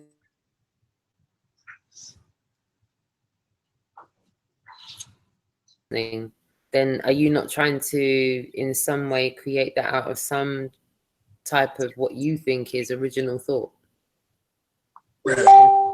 Right? So every time my brain goes down that avenue, I end up getting into the realm of, wow, could it just possibly be that no matter how far my brain could imagine what this could possibly be, it still might just be one reach beyond what my brain can comprehend. Yes. So yeah, you have to have imagination. Going down, yeah. Right. Just to even begin to understand, you know, and fathom, you know, what this place actually is. I think that's still scary territory for a lot of people, that we just get shifted into this one paradigm. But no, that's not really the case. It's actually something different, like, you know, some type of advanced simulation, you know what I mean? Like where, I mean, who knows? I mean, who knows? I mean, it's an intelligent design, this place is. You know what I mean? You do know, right? That much of it. You know, that's for sure. You know, but, you know, other than that, we really don't know the extent. I mean, we have a lot of good hypotheses, good stories. A lot of people out there come up with some good ideas, but at the end of the day, we just don't know. We just don't know. Right. And that's why we've got to try and keep connecting the dots, right? That's why we've got to keep having these conversations and trying to work it out, you know? Absolutely. Absolutely. What's going on in the chat room? What's going on in the chat room, Roxanne? Just trying to look now. I've got a little bit of a technical difficulty. I'm just going to go and try and get into the chat room just now. I want to let everybody in the chat room know if you've got any questions that have come up with you from watching this evening, by all means, put your questions in the chat room in caps. We'll do our best to answer those questions for you. And I also want to let you know that after this hangout this evening, we'll be live from the John Smith Global UK tour with Jason and Harry on the tour bus. We're going to be getting the lowdown of what's happened in Exeter today. They've been out on the streets in Exeter, dropping, letting everybody know what's good. So yeah, we'll be talking to them in a little bit. I'm going to keep Richard Lopez with me as long as possible. So we will be able to move on to that hangout, but I don't want to rush this one too much. And the guys have had a long day, so they said they're all right just now. So absolutely. So I see Joey Silva in the chat room. Shout out Flat Earth Offensive, because that's what it is. Yeah. It is a Flat Earth Offensive, exactly. AJM, what's going on? Shout out to the mods. Yep, Trinity 4, Dave, Trinity 4. Massive, my darling, and congratulations, big congratulations on Trinity 4, Dave Manuel. He managed to get his son's passport today without registering the birth certificate. Another pioneer in the movement right there. Trinity. Wow. Check out his channel, everyone. Give Trinity 4 a click. Go check out his channel. He's got some amazing content on the mud flood scenario in London. He's a truther like me. He's been out in Speaker's Corner with me doing activism. He knows he's not on a spinning ball. He's an amazing man. Go and click on his channel and check him out. Good people, absolutely. That's what we got going. It's somewhat past his bedtime. Yo, Deep Inside the Rabbit Hole has a question. If the earth is flat, why isn't anyone jumped off the edge? And why can't I see England from New York? I love it. Exactly. You know, you gotta love the things that these globe heads be saying.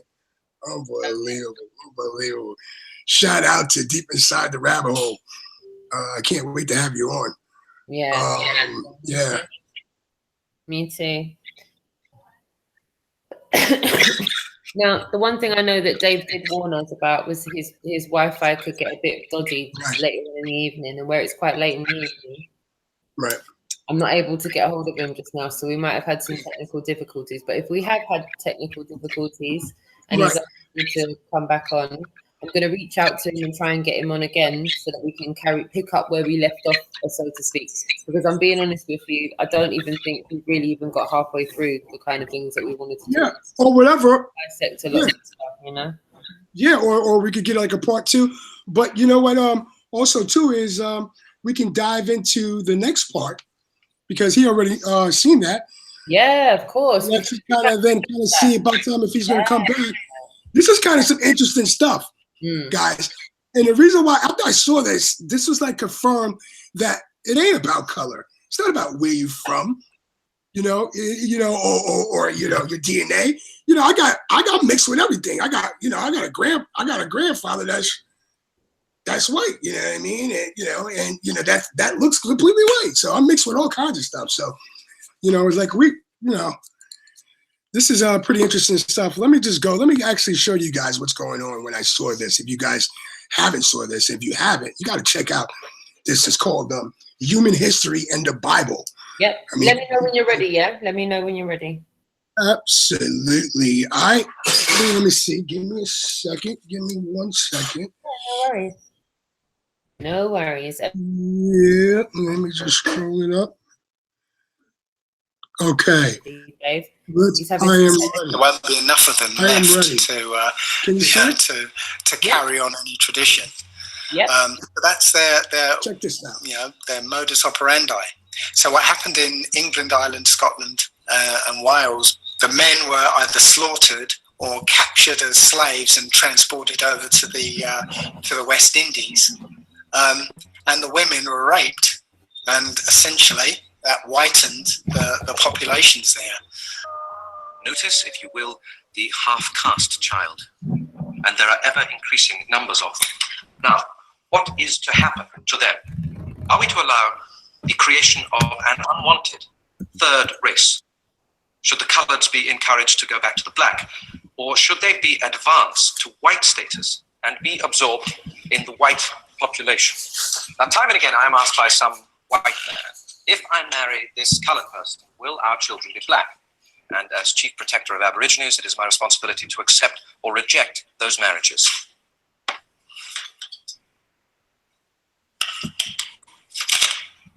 Here is the answer. 3 generations. Half-blood grandmother, quadroon daughter, octoroon grandson. Now, as you can see in the 3rd generation, or 3rd cross, no trace of native origin is apparent. The continuing infiltration of white blood finally stamps out the black color. The Aboriginal has simply been bred out. Now, the interesting thing is that, again, this has been prophesied by the Bible. If you look at Deuteronomy 28, you find that the Creator made a covenant with the children of Israel that if they were to keep his laws, commandments, and statutes, then they would be blessed. They would be the Creator's ambassadors on earth. But if they failed to keep the commandments, then they would be punished. And the punishment was that they would go into slavery for 400 years, and they'd have to undergo certain curses. Now, if you look at Deuteronomy 28, it goes into detail what these curses are, and they exactly match everything that the slaves in America had to go through. Also, the Israelites in Western Africa who remained behind, what they had to go through under colonial rule. Also, what black people in England had to go through under what we call the Industrial Revolution, which was really just basically forced relocation and forced labor in factories. Again, history's been rewritten, so you don't know about it. It was kind of sanitized, so you think of it as, it's people working in factories. No, it's not. It was enforced slavery. Anyway, these curses and this prophecy of going into slavery by ship only matches one people, and it's the blacks, the Negroes. So it says also that they would go into slavery for 400 years.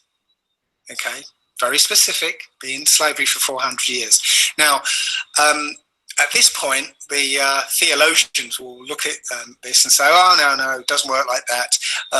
It was Egyptian slavery. That was 400 years. You know, that's what it's talking about. Well, no, they were actually in Egypt for 430 years.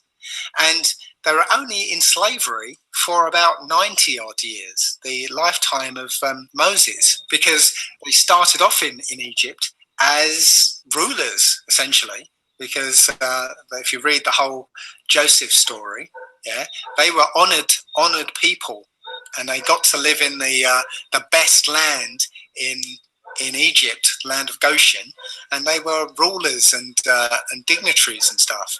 It was only the last 90 years or so that they were enslaved. So doesn't fit. And also, you don't go from Israel to Egypt by ship. It's just a walk. So no, it's not talking about Egypt. The line also says you'll go into Egypt again by ship. The word Egypt actually means bondage. It's not actually the name of the place. The place was actually called Mizraim. So the curses actually just match the Hebrew Israelites and So let me stop it there.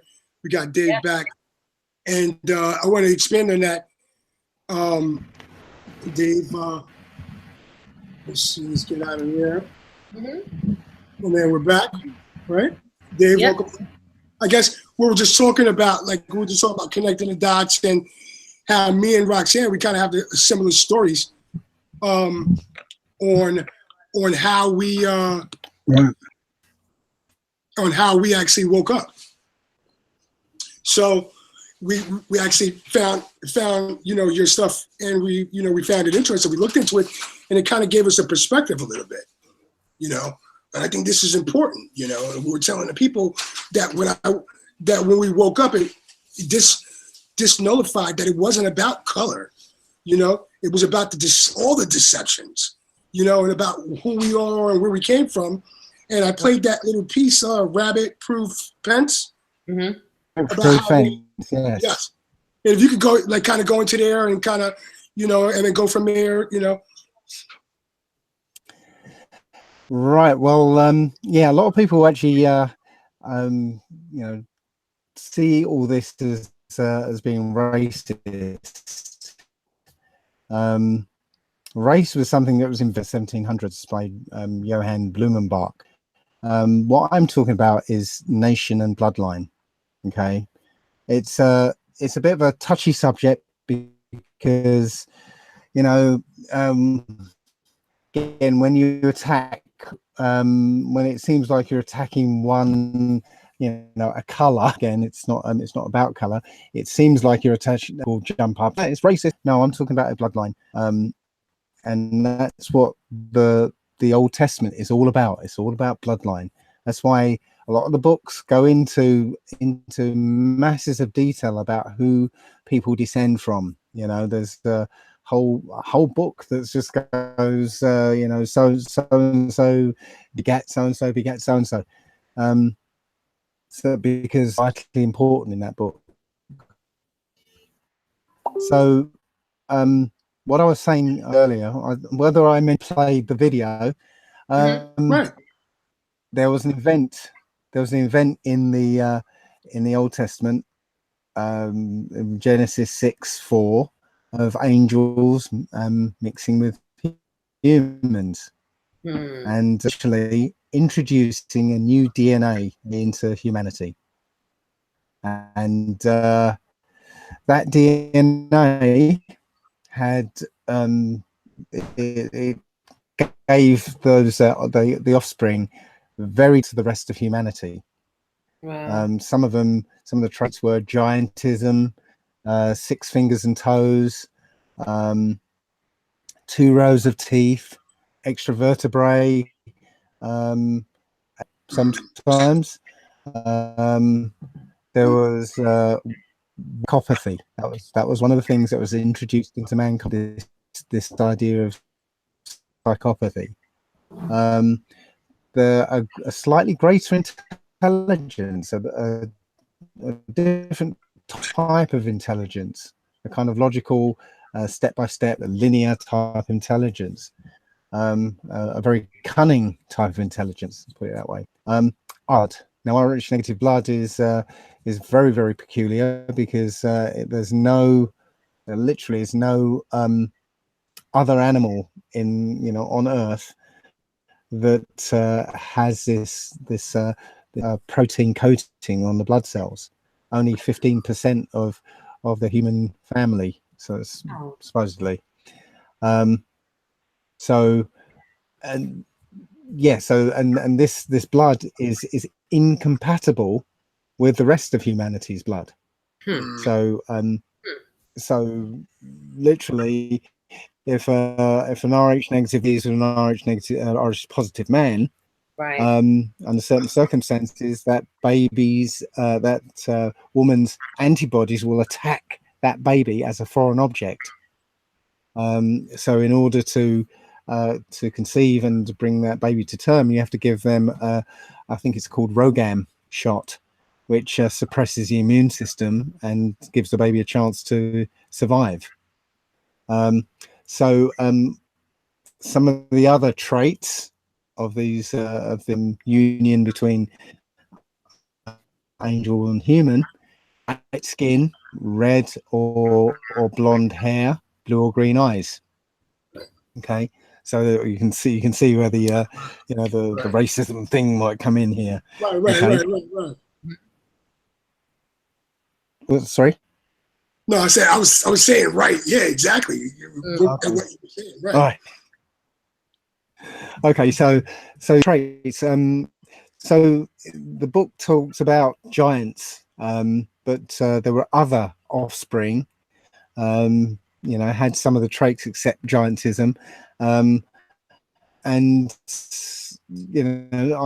one of pretty sure of is that the one of these types of offspring didn't look human at all. It had a very, very long skull, and it was vicious, and it would eat humans basically.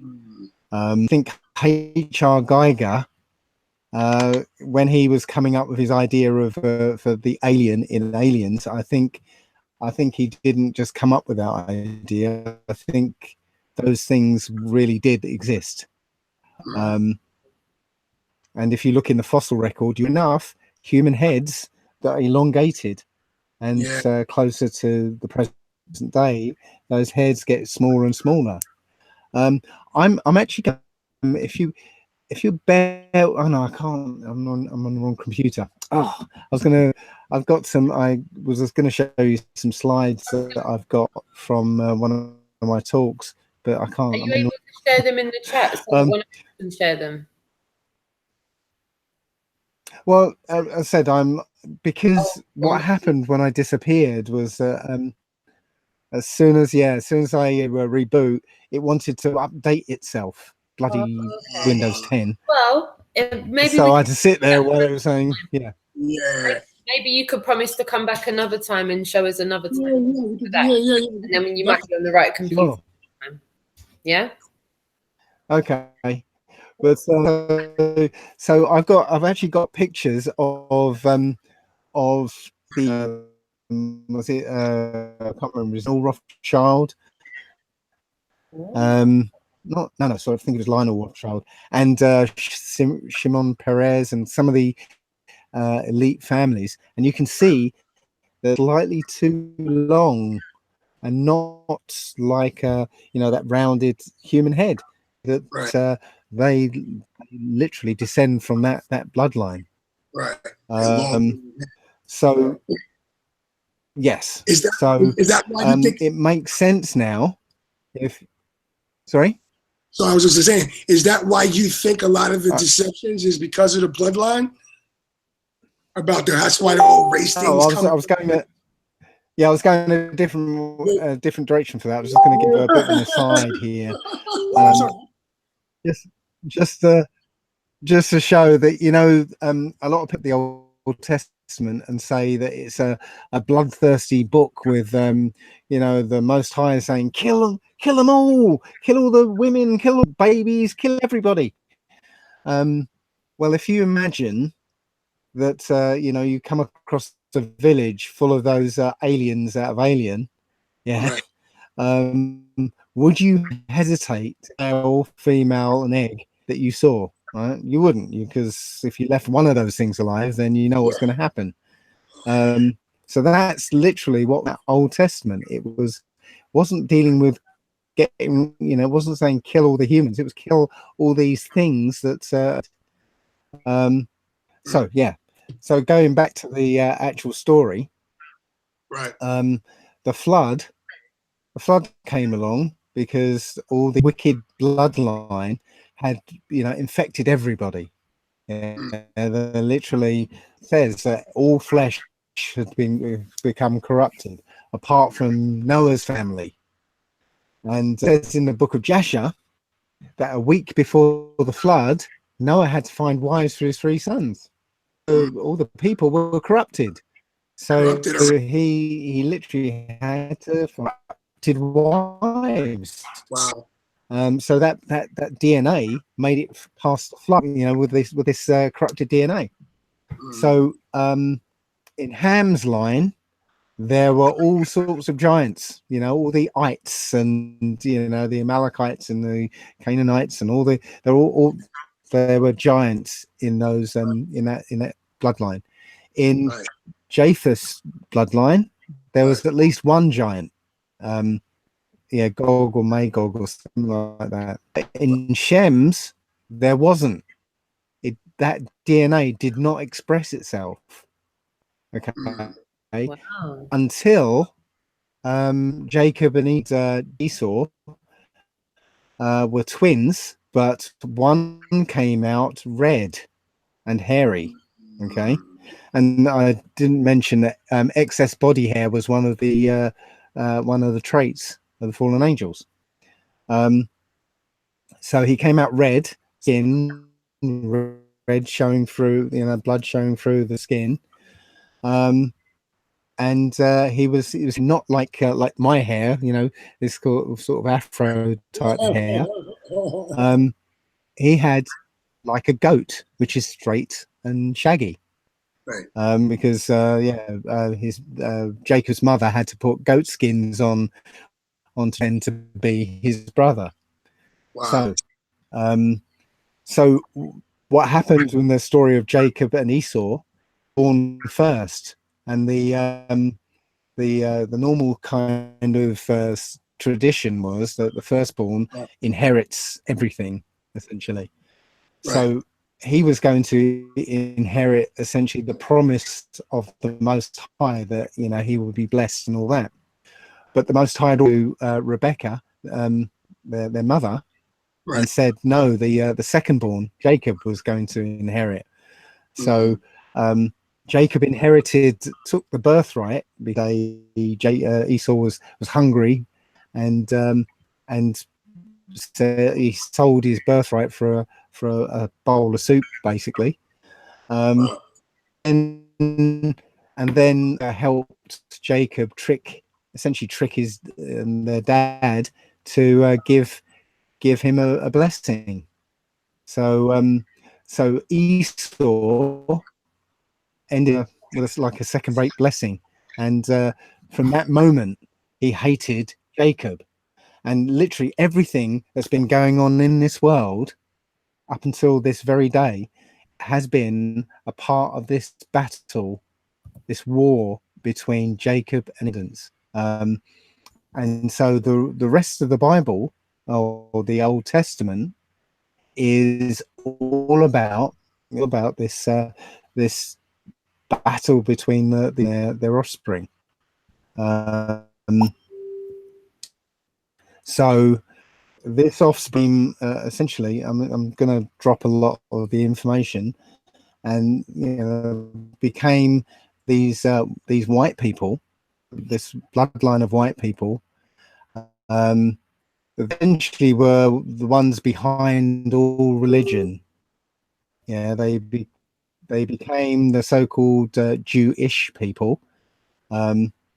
It's very long and complicated how it happened, but Esau actually started all these other nations, and you know, you can actually follow Islam and the Apocrypha.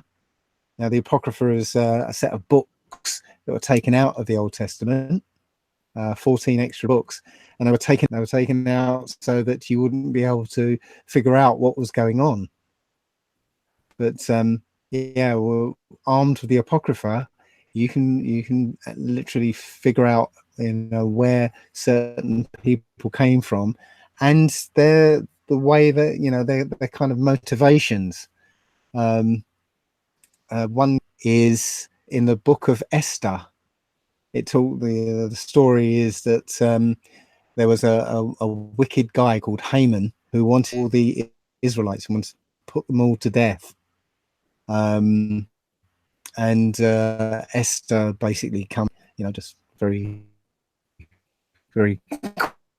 quick, but there is something called the rest of Esther. The story of Esther was like chopped up, and they didn't want you to know what.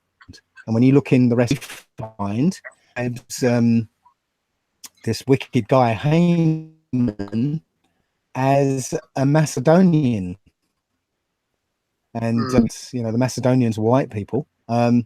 You find out that son of somebody called Hamadatha, who was the Agagite, and if you do a little more research, you find the Agagites were the ruling class of the son, one of the sons of Esau, called Teman. He was the ruling class of the Amalekites, which was a grandson of Esau. Out that the wicked guy in Ruth, in Esther, was Macedonian, and he was wicked, and everybody thought he was a great man because he was afforded these honors and everything, but nobody knew that he was going behind everybody's back and turning everybody against each other. And that's where I think the story of Othello comes from. The guy Haman is exactly the same as Iago, the second in command to Othello. He was going behind everybody's back and turning everybody against each other.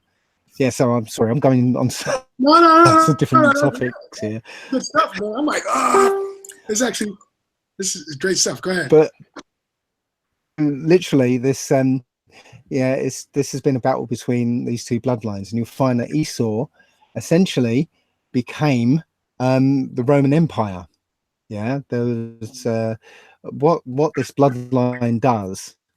It in small numbers at first, and then more of them come in, and they get enough power, and they take over a population. And when they take over the population, they literally kill the males, rape the women, and then they become that population. So you find that that the Romans, or the Greeks first. Well, I told you they were Macedonians, but then the Romans.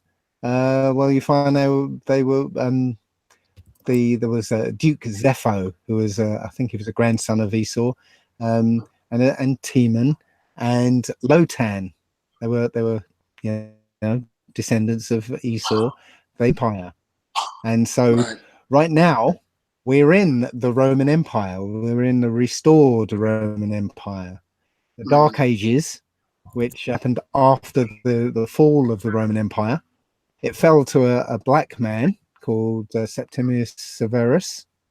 And the Dark Ages weren't this time, 1,000 years, where nothing happened. It was literally 1,000 years of black rule in Europe. So that ended with what they called the Renaissance, which was a rebirth of the white in Europe. So essentially, set up as soon as they got back into control, it was like never again. We're not going to let these Negroes, dominate ever again. So the first thing they did was change all the history, Right. and essentially, I think there were a couple of papal bulls actually that are very interesting that basically said, we enslave these Negroes and keep them in perpetual slavery. Because we're dealing with because we're dealing with an ancient bloodline, right? Yes, it's Esau versus Jacob. Wow. And most people, folks. Yep. I mean, the thing is about Great Britain is that was founded by Hebrew Israelites. Britain itself was founded by a black Hebrew Israelite from Troy. He was a Trojan prince. After the fall of Troy, he literally landed in with 300 ships. He landed in Totnes in England, and found that this country was overrun by red-headed giants. And cleared the country of these giants. He also found that there were already some Hebrew Israelites there, who came over from Spain. They were called the Iber, and that's why Spain and Portugal called the Iberian Peninsula. They left Spain and Portugal, and they went to somewhere else. They named Hibernia again after them. It means that's island. And some of them went further on, and one of the names there is Hebrides. Yeah, so they founded Scotland as well. So was basically the New Jerusalem. James, the Black King of the Stuart line, became the King of Scotland and England. He was also the King of Scotland, Ireland, England. Okay, he all the tribes of Jacob. Not all of them, because I found out the Welsh were actually one of the Northern Kingdom tribes, from descending from a king called King Omri, themselves Cymru. Yeah. So yeah, this England was a black country essentially, called Britain now. Was made up of mixed tribes of dark Saxons and light-skinned Anglo-Saxons. And again, once I went back. King James, when he took over, he reunited all these into a united kingdom. Yeah, because the Southern Kingdom and the Northern Kingdom he reunited them into the United Kingdom, which is why Jack, because it's a reunification of Jacob. Actually, you know what's crazy? Can I stop you right there? Hey, Dave, can I stop you right there? Yeah. Darren Marge, D Marble, says hello, and he sent me something. He sent me a photo, and I want you guys to understand what that we're talking about, and what Dave's talking about, and what his research has led. It's about bloodline, folks. And if you think this is all nonsense, check this out. I'm going to screen share for a second. Yep, go for it. I want you guys to look at this photo. Let me know when you're ready. Okay, I will.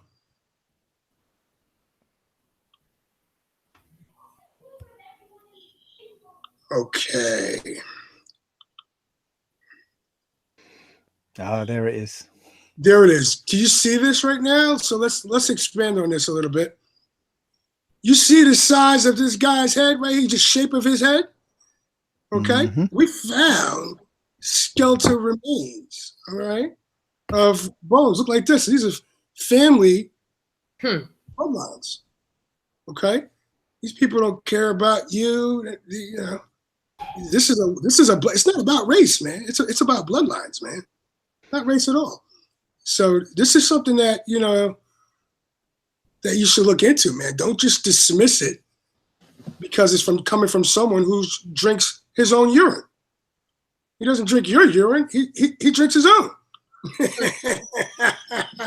So we gotta be smart and wake up and look at all the pieces to the puzzle and find out what's going on. Absolutely. So let me give it back to you, Dave. Yeah, so you could see the shape of the guy's head, and when you look at the skulls that have been found with the elongated heads, you can see that they get shorter and shorter and smaller and more human-like. And when you compare that to the film Alien, that series of films, when you got to the last episode of Sigourney Weaver in it, right, well, the alien started looking more human, didn't it? It had a flat face with the eyes in and it started looking more human. I think they're telling us how it worked. The more they mixed, and those aliens, the only way they could propagate was to impregnate humans. Right. It's the same story. So so yes, with this bloodline, the royal part of the bloodline doesn't mix. They don't mix with the humans. They want to preserve the blood of the gods, which is why they feel they have the divine right to rule. Yeah. I was saying that about the Union Jack. Well, there's also the Stone of Scone, the Stone of Destiny, throne of England, or it's probably actually still in Scotland. But yeah, that's the stone that Jacob rested his head on when he wrestled with an angel. So why is it under the throne? It's because this was the New Jerusalem. And when you think about again, history never made sense to me, but it does now, because you got the whole thing about once the Stuart line were off the throne and they put an Ashkenazi Germanic line on the throne, a white-skinned Germanic line, which we still have, on the throne today. There were people who wanted the original black bloodline back on the throne, and they were called Jacobites. Jacobites. Yeah. It's right there in the words. So essentially that's what's been going on. This bloodline has it preserves itself. It preserves the royal bloodline, and the rest of it they try and mix in with the rest of rest of humanity. So they don't care about the lesser bloodlines, right? And they don't care about you people mixing. So this is the thing. Can I ask a question? When you go over to the States to the Denver convention, because I know that Dave Marsh is going to go over as well and go and speak about the bits and pieces that he's been doing with the moon observations he's doing. What kind of things are you going to speak about when you go over to the convention? I'm not quite sure, actually, because I've got 3 options here. Right. It's either going to be beyond the flat Earth and talking about this stuff, bearing in mind that most of the people there are going to be these staunch Christians. That might not go down too well, so I'm not sure about that. I was going to reprise. Sorry. So I'm saying you're going to see how it goes with that. Yeah, I'm going to consider it. The other thing is, because Connor's, I was also thinking about doing reprising our father-son talks. That would be. So me and Connor on stage, nice. We'll start chatting, and we'll take questions, and then just just have our chat on stage. I'm sorry, Roxanne. That's the front runner at the moment. Right. No, I was going to say, if anyone doesn't know already, your sorry, son, one at a time. Red Flag Media. Yes. Red Flag, shout out to Red Flag Media, man. Yeah. Dope artists. And speaking of that, you know what? I think this is a great time for us to come to this point. Because Kojay, Connor, is Dave's son. Red Flag Media. Awesome. He's woke. Awesome stuff. Subscribe to his channel. Please do. Awesome dude. Great Is it all kid. right if I pop it in the description box for the Absolutely. And I was going through something in YouTube the other day, and I found this, and I want you to see how sick with it. You know, I'm from New York, so you know, I mean, I know good flow when I hear it, and I don't think there's really nobody messing with him. And let me give you a sneak peek of what I'm talking about. Please do. Let me know when you're ready to share. Yeah. Absolutely, absolutely. Dave, I hope you're all right with this. Pin back your logos because you're about to get an earful in a good way. Chat room, get ready for this. Yeah, absolutely, absolutely. Volume down a bit. In full action. Absolutely. So let's do this. I'm going to be ready in a second. Let me know when you see what I see.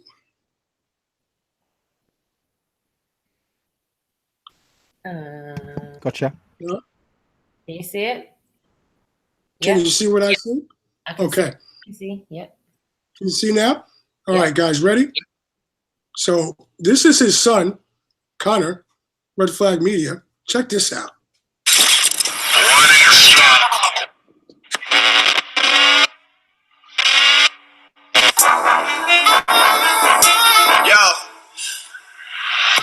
See, I'm a killer when I get it. Killer when I get it. When anybody forget it, I'm on ish. Y'all ain't never getting on par with. The bar already said it is over. Done.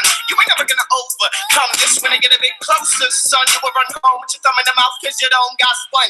Wait, let me tell him my mind. You guys better realize you kind of the lies. Say you do better than I. You're like the head of the ride. I'm in of around instead of never deny. Ever say, ever do. I'm crazy. I use crazy ways. Some greatness. I'm too dangerous like an agent. I'm in Asian places.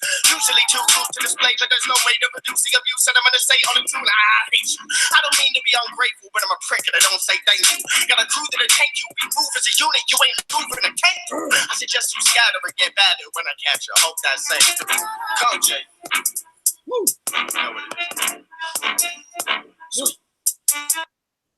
Red Flag Media. Shout out to Red Flag Media.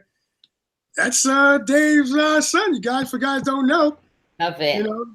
You gotta check him out because it's no joke, man. Serious stuff. And he's awoken and smart. And hopefully one of these days we can get him on the show. And like I said, you guys out there that are music and woken, let us know, man. So Dave, we're gonna get back to you into going back. You have no idea how proud I am of this guy. Oh, I bet you are, boy. Absolute credit. I bet you are, man. Well done, Dave. Awesome son. I bet you are, man. I bet you are, man. Great guy, man. Things to do with me. The guy's his own man, and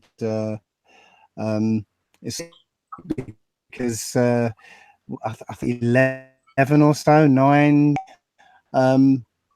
He saw me pick up a can of fizzy, look at the label, and put it back. And he said, "What did you do that for?"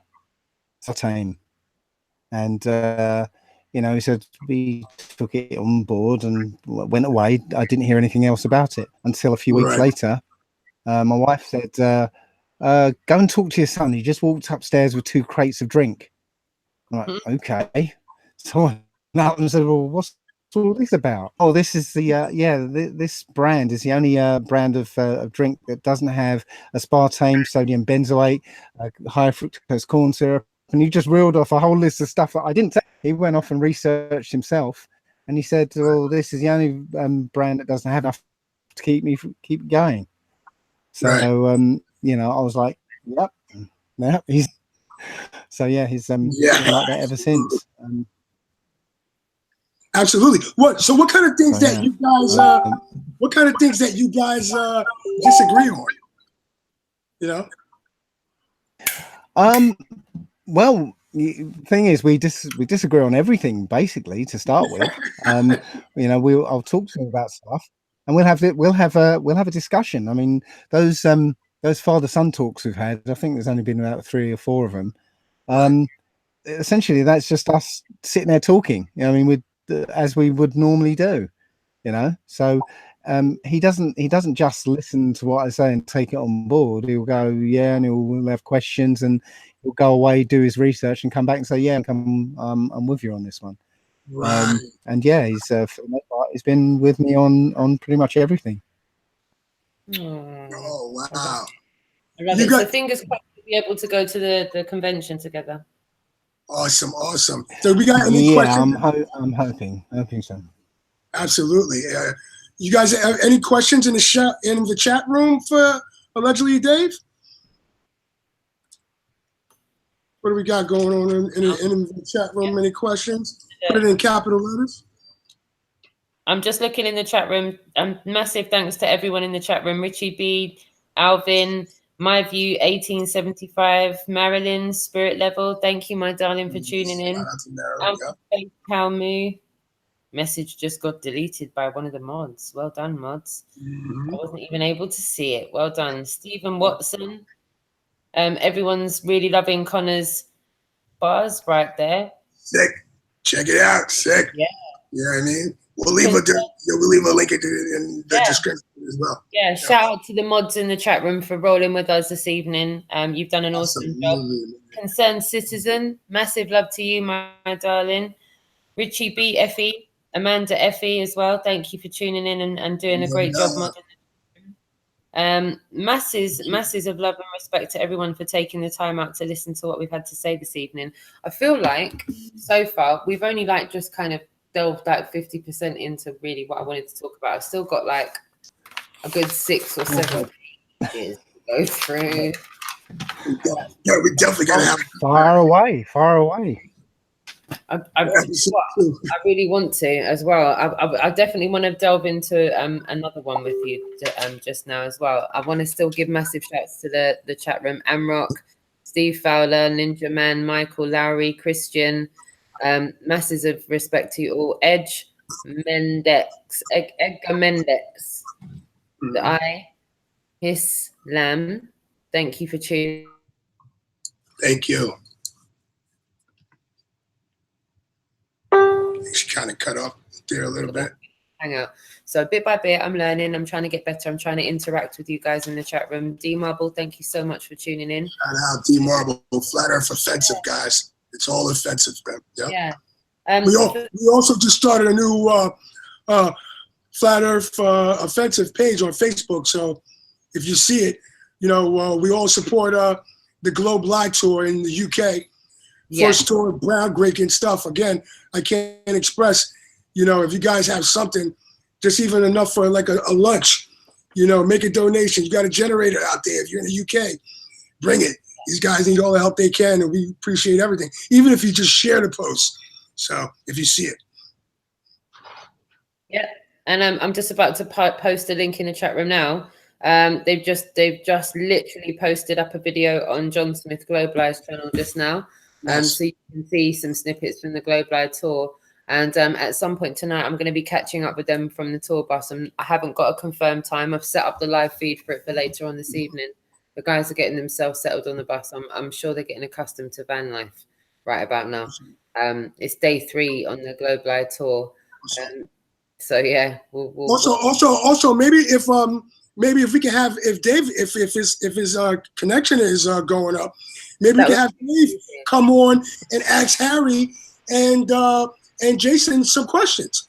You know what I mean? Or maybe they can ask Allegedly Dave some questions, because Allegedly Dave is and people like D Marble are masters of really doing it. You know what I mean? So I guess that's a possibility if Dave's up for it. Thank you so much to D Marble as well for sharing Red Flag Media's channel in the chat room as well. I'm going to add it to the description of the video as well. So everyone. I think she cut out a little bit. Q&A and Connor did on there as well. It's really good. It's really good. Absolutely good stuff, man. Good stuff. And for you guys, and for the people that came in late to the party, make sure you check out Allegedly Dave's book. I'm telling you, man. Yeah. I'm telling you, he's got some serious. He even wrote some letters about the flu shot. Hopefully, we'll have you come back on the show and actually, dive a little more into that. But it's got some good stuff. It's called the Owner Workshop Manual. The Human Body. Great stuff. Great stuff, man. Make sure you get it. The link is going to be in the description as well. Absolutely. It was really actually good because I was able to add in the Freeman stuff with those letters that you were saying, because it's essentially, that's one of the core things of the Freeman movement. It's called conditional acceptance. So rather than say, I don't want the flu shot, I don't want vaccines, I don't want a vaccine, you say, I'm happy to get the vaccine. All I want is some proof that it's safe. And you ask for certain proofs, and you say, well, if you can't give me proofs within 7 days, I'm going to deem that as it's your opinion, it's not safe. Yes. Give a liability statement, saying, basically getting a doctor to say, I accept full liability if anything goes wrong after the flu shot or after the vaccine. That's right. They're not going to sign it. And if they don't sign it, then they're basically saying that it's not safe. Right. So you're protected. You don't, literally, you can just say, I'm happy. Look, give me the flu shot. Just give me these answers first, and I'll take it. Right now. So it's them, and balls in their court, you know? Absolutely. So Dave, do you have a little bit of extra time this evening? Do you fancy popping on the other hangout with me and seeing how the guys are doing on day 3 of the Globe tour? I'll see what I can do. Fingers crossed. Got a few things to do. Yeah. Fingers crossed. So yeah, and will you flavor as well? What usually happens is, sorry, go for it, darling. Sorry, it just cut out. Say again. It just cut out. Go for it. I said say it again. Can I you just say it again. So I was saying, if you would do me a massive favor and come back on like another kind of longer hangout and go into more depth, because I have still got like so many pages, but I need to jump on over and see how the guys are doing before they pass out in the camper van. I want them to still, but I don't want them to pass out. But I'm thinking maybe in the next week or so, if you have a couple of hours, if you'd be willing to come back and go a bit deeper with us as well. Absolutely. Yay! Absolutely, but try and stop me when I go. Try and stop me when I go off. Try and stop me when I go off on one, because otherwise, I'll talk forever. You're talking my language. Oh, awesome, man! I learned so much. I hope people in the chat room learn, and people who haven't seen this yet, will learn. Share this, man. Ask questions. Slow down to look at some of this stuff. Really slow down to look at some of this stuff. Honestly. Yeah. It's worth looking into. You might initially think like, but that's what you thought when you first heard of that flat Earth. You thought, but then you looked into it. Yeah. So don't take our words for it. Like, look into this for yourself. Like, honestly, we wouldn't have spent a couple of hours talking about it if it was nonsense. Believe me. Right.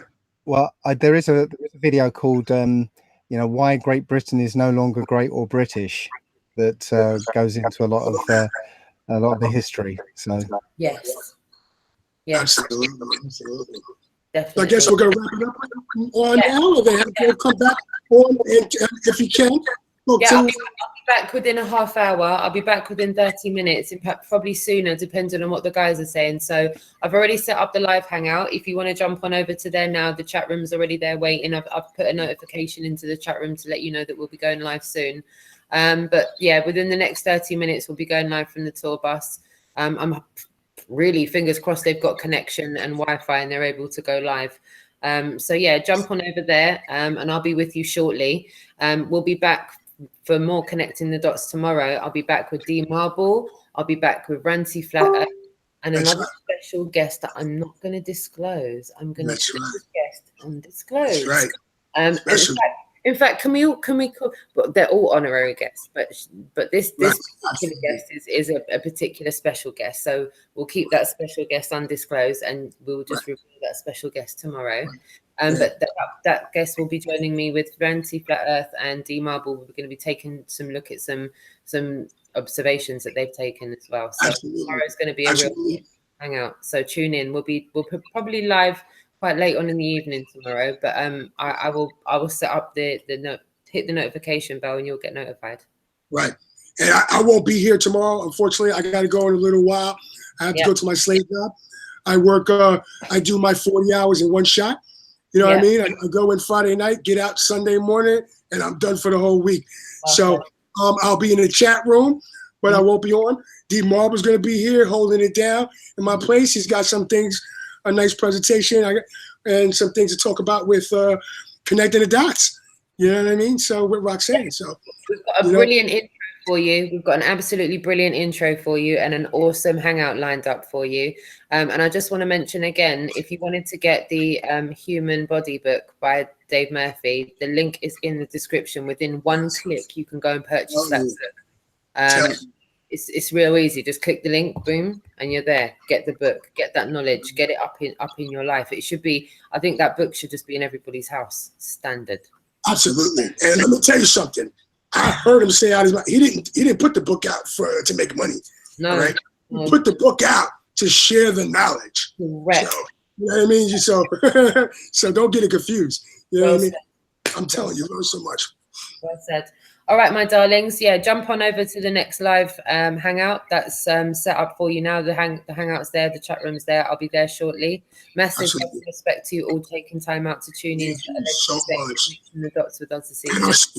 Yeah, and our special guest, Allegedly Dave, thank you so much for coming out, sharing, and we look forward to having you back on the show, and we get a little some more deep. I really want to dig deep into this urine, because let me tell you something. One thing, it's the most filtered.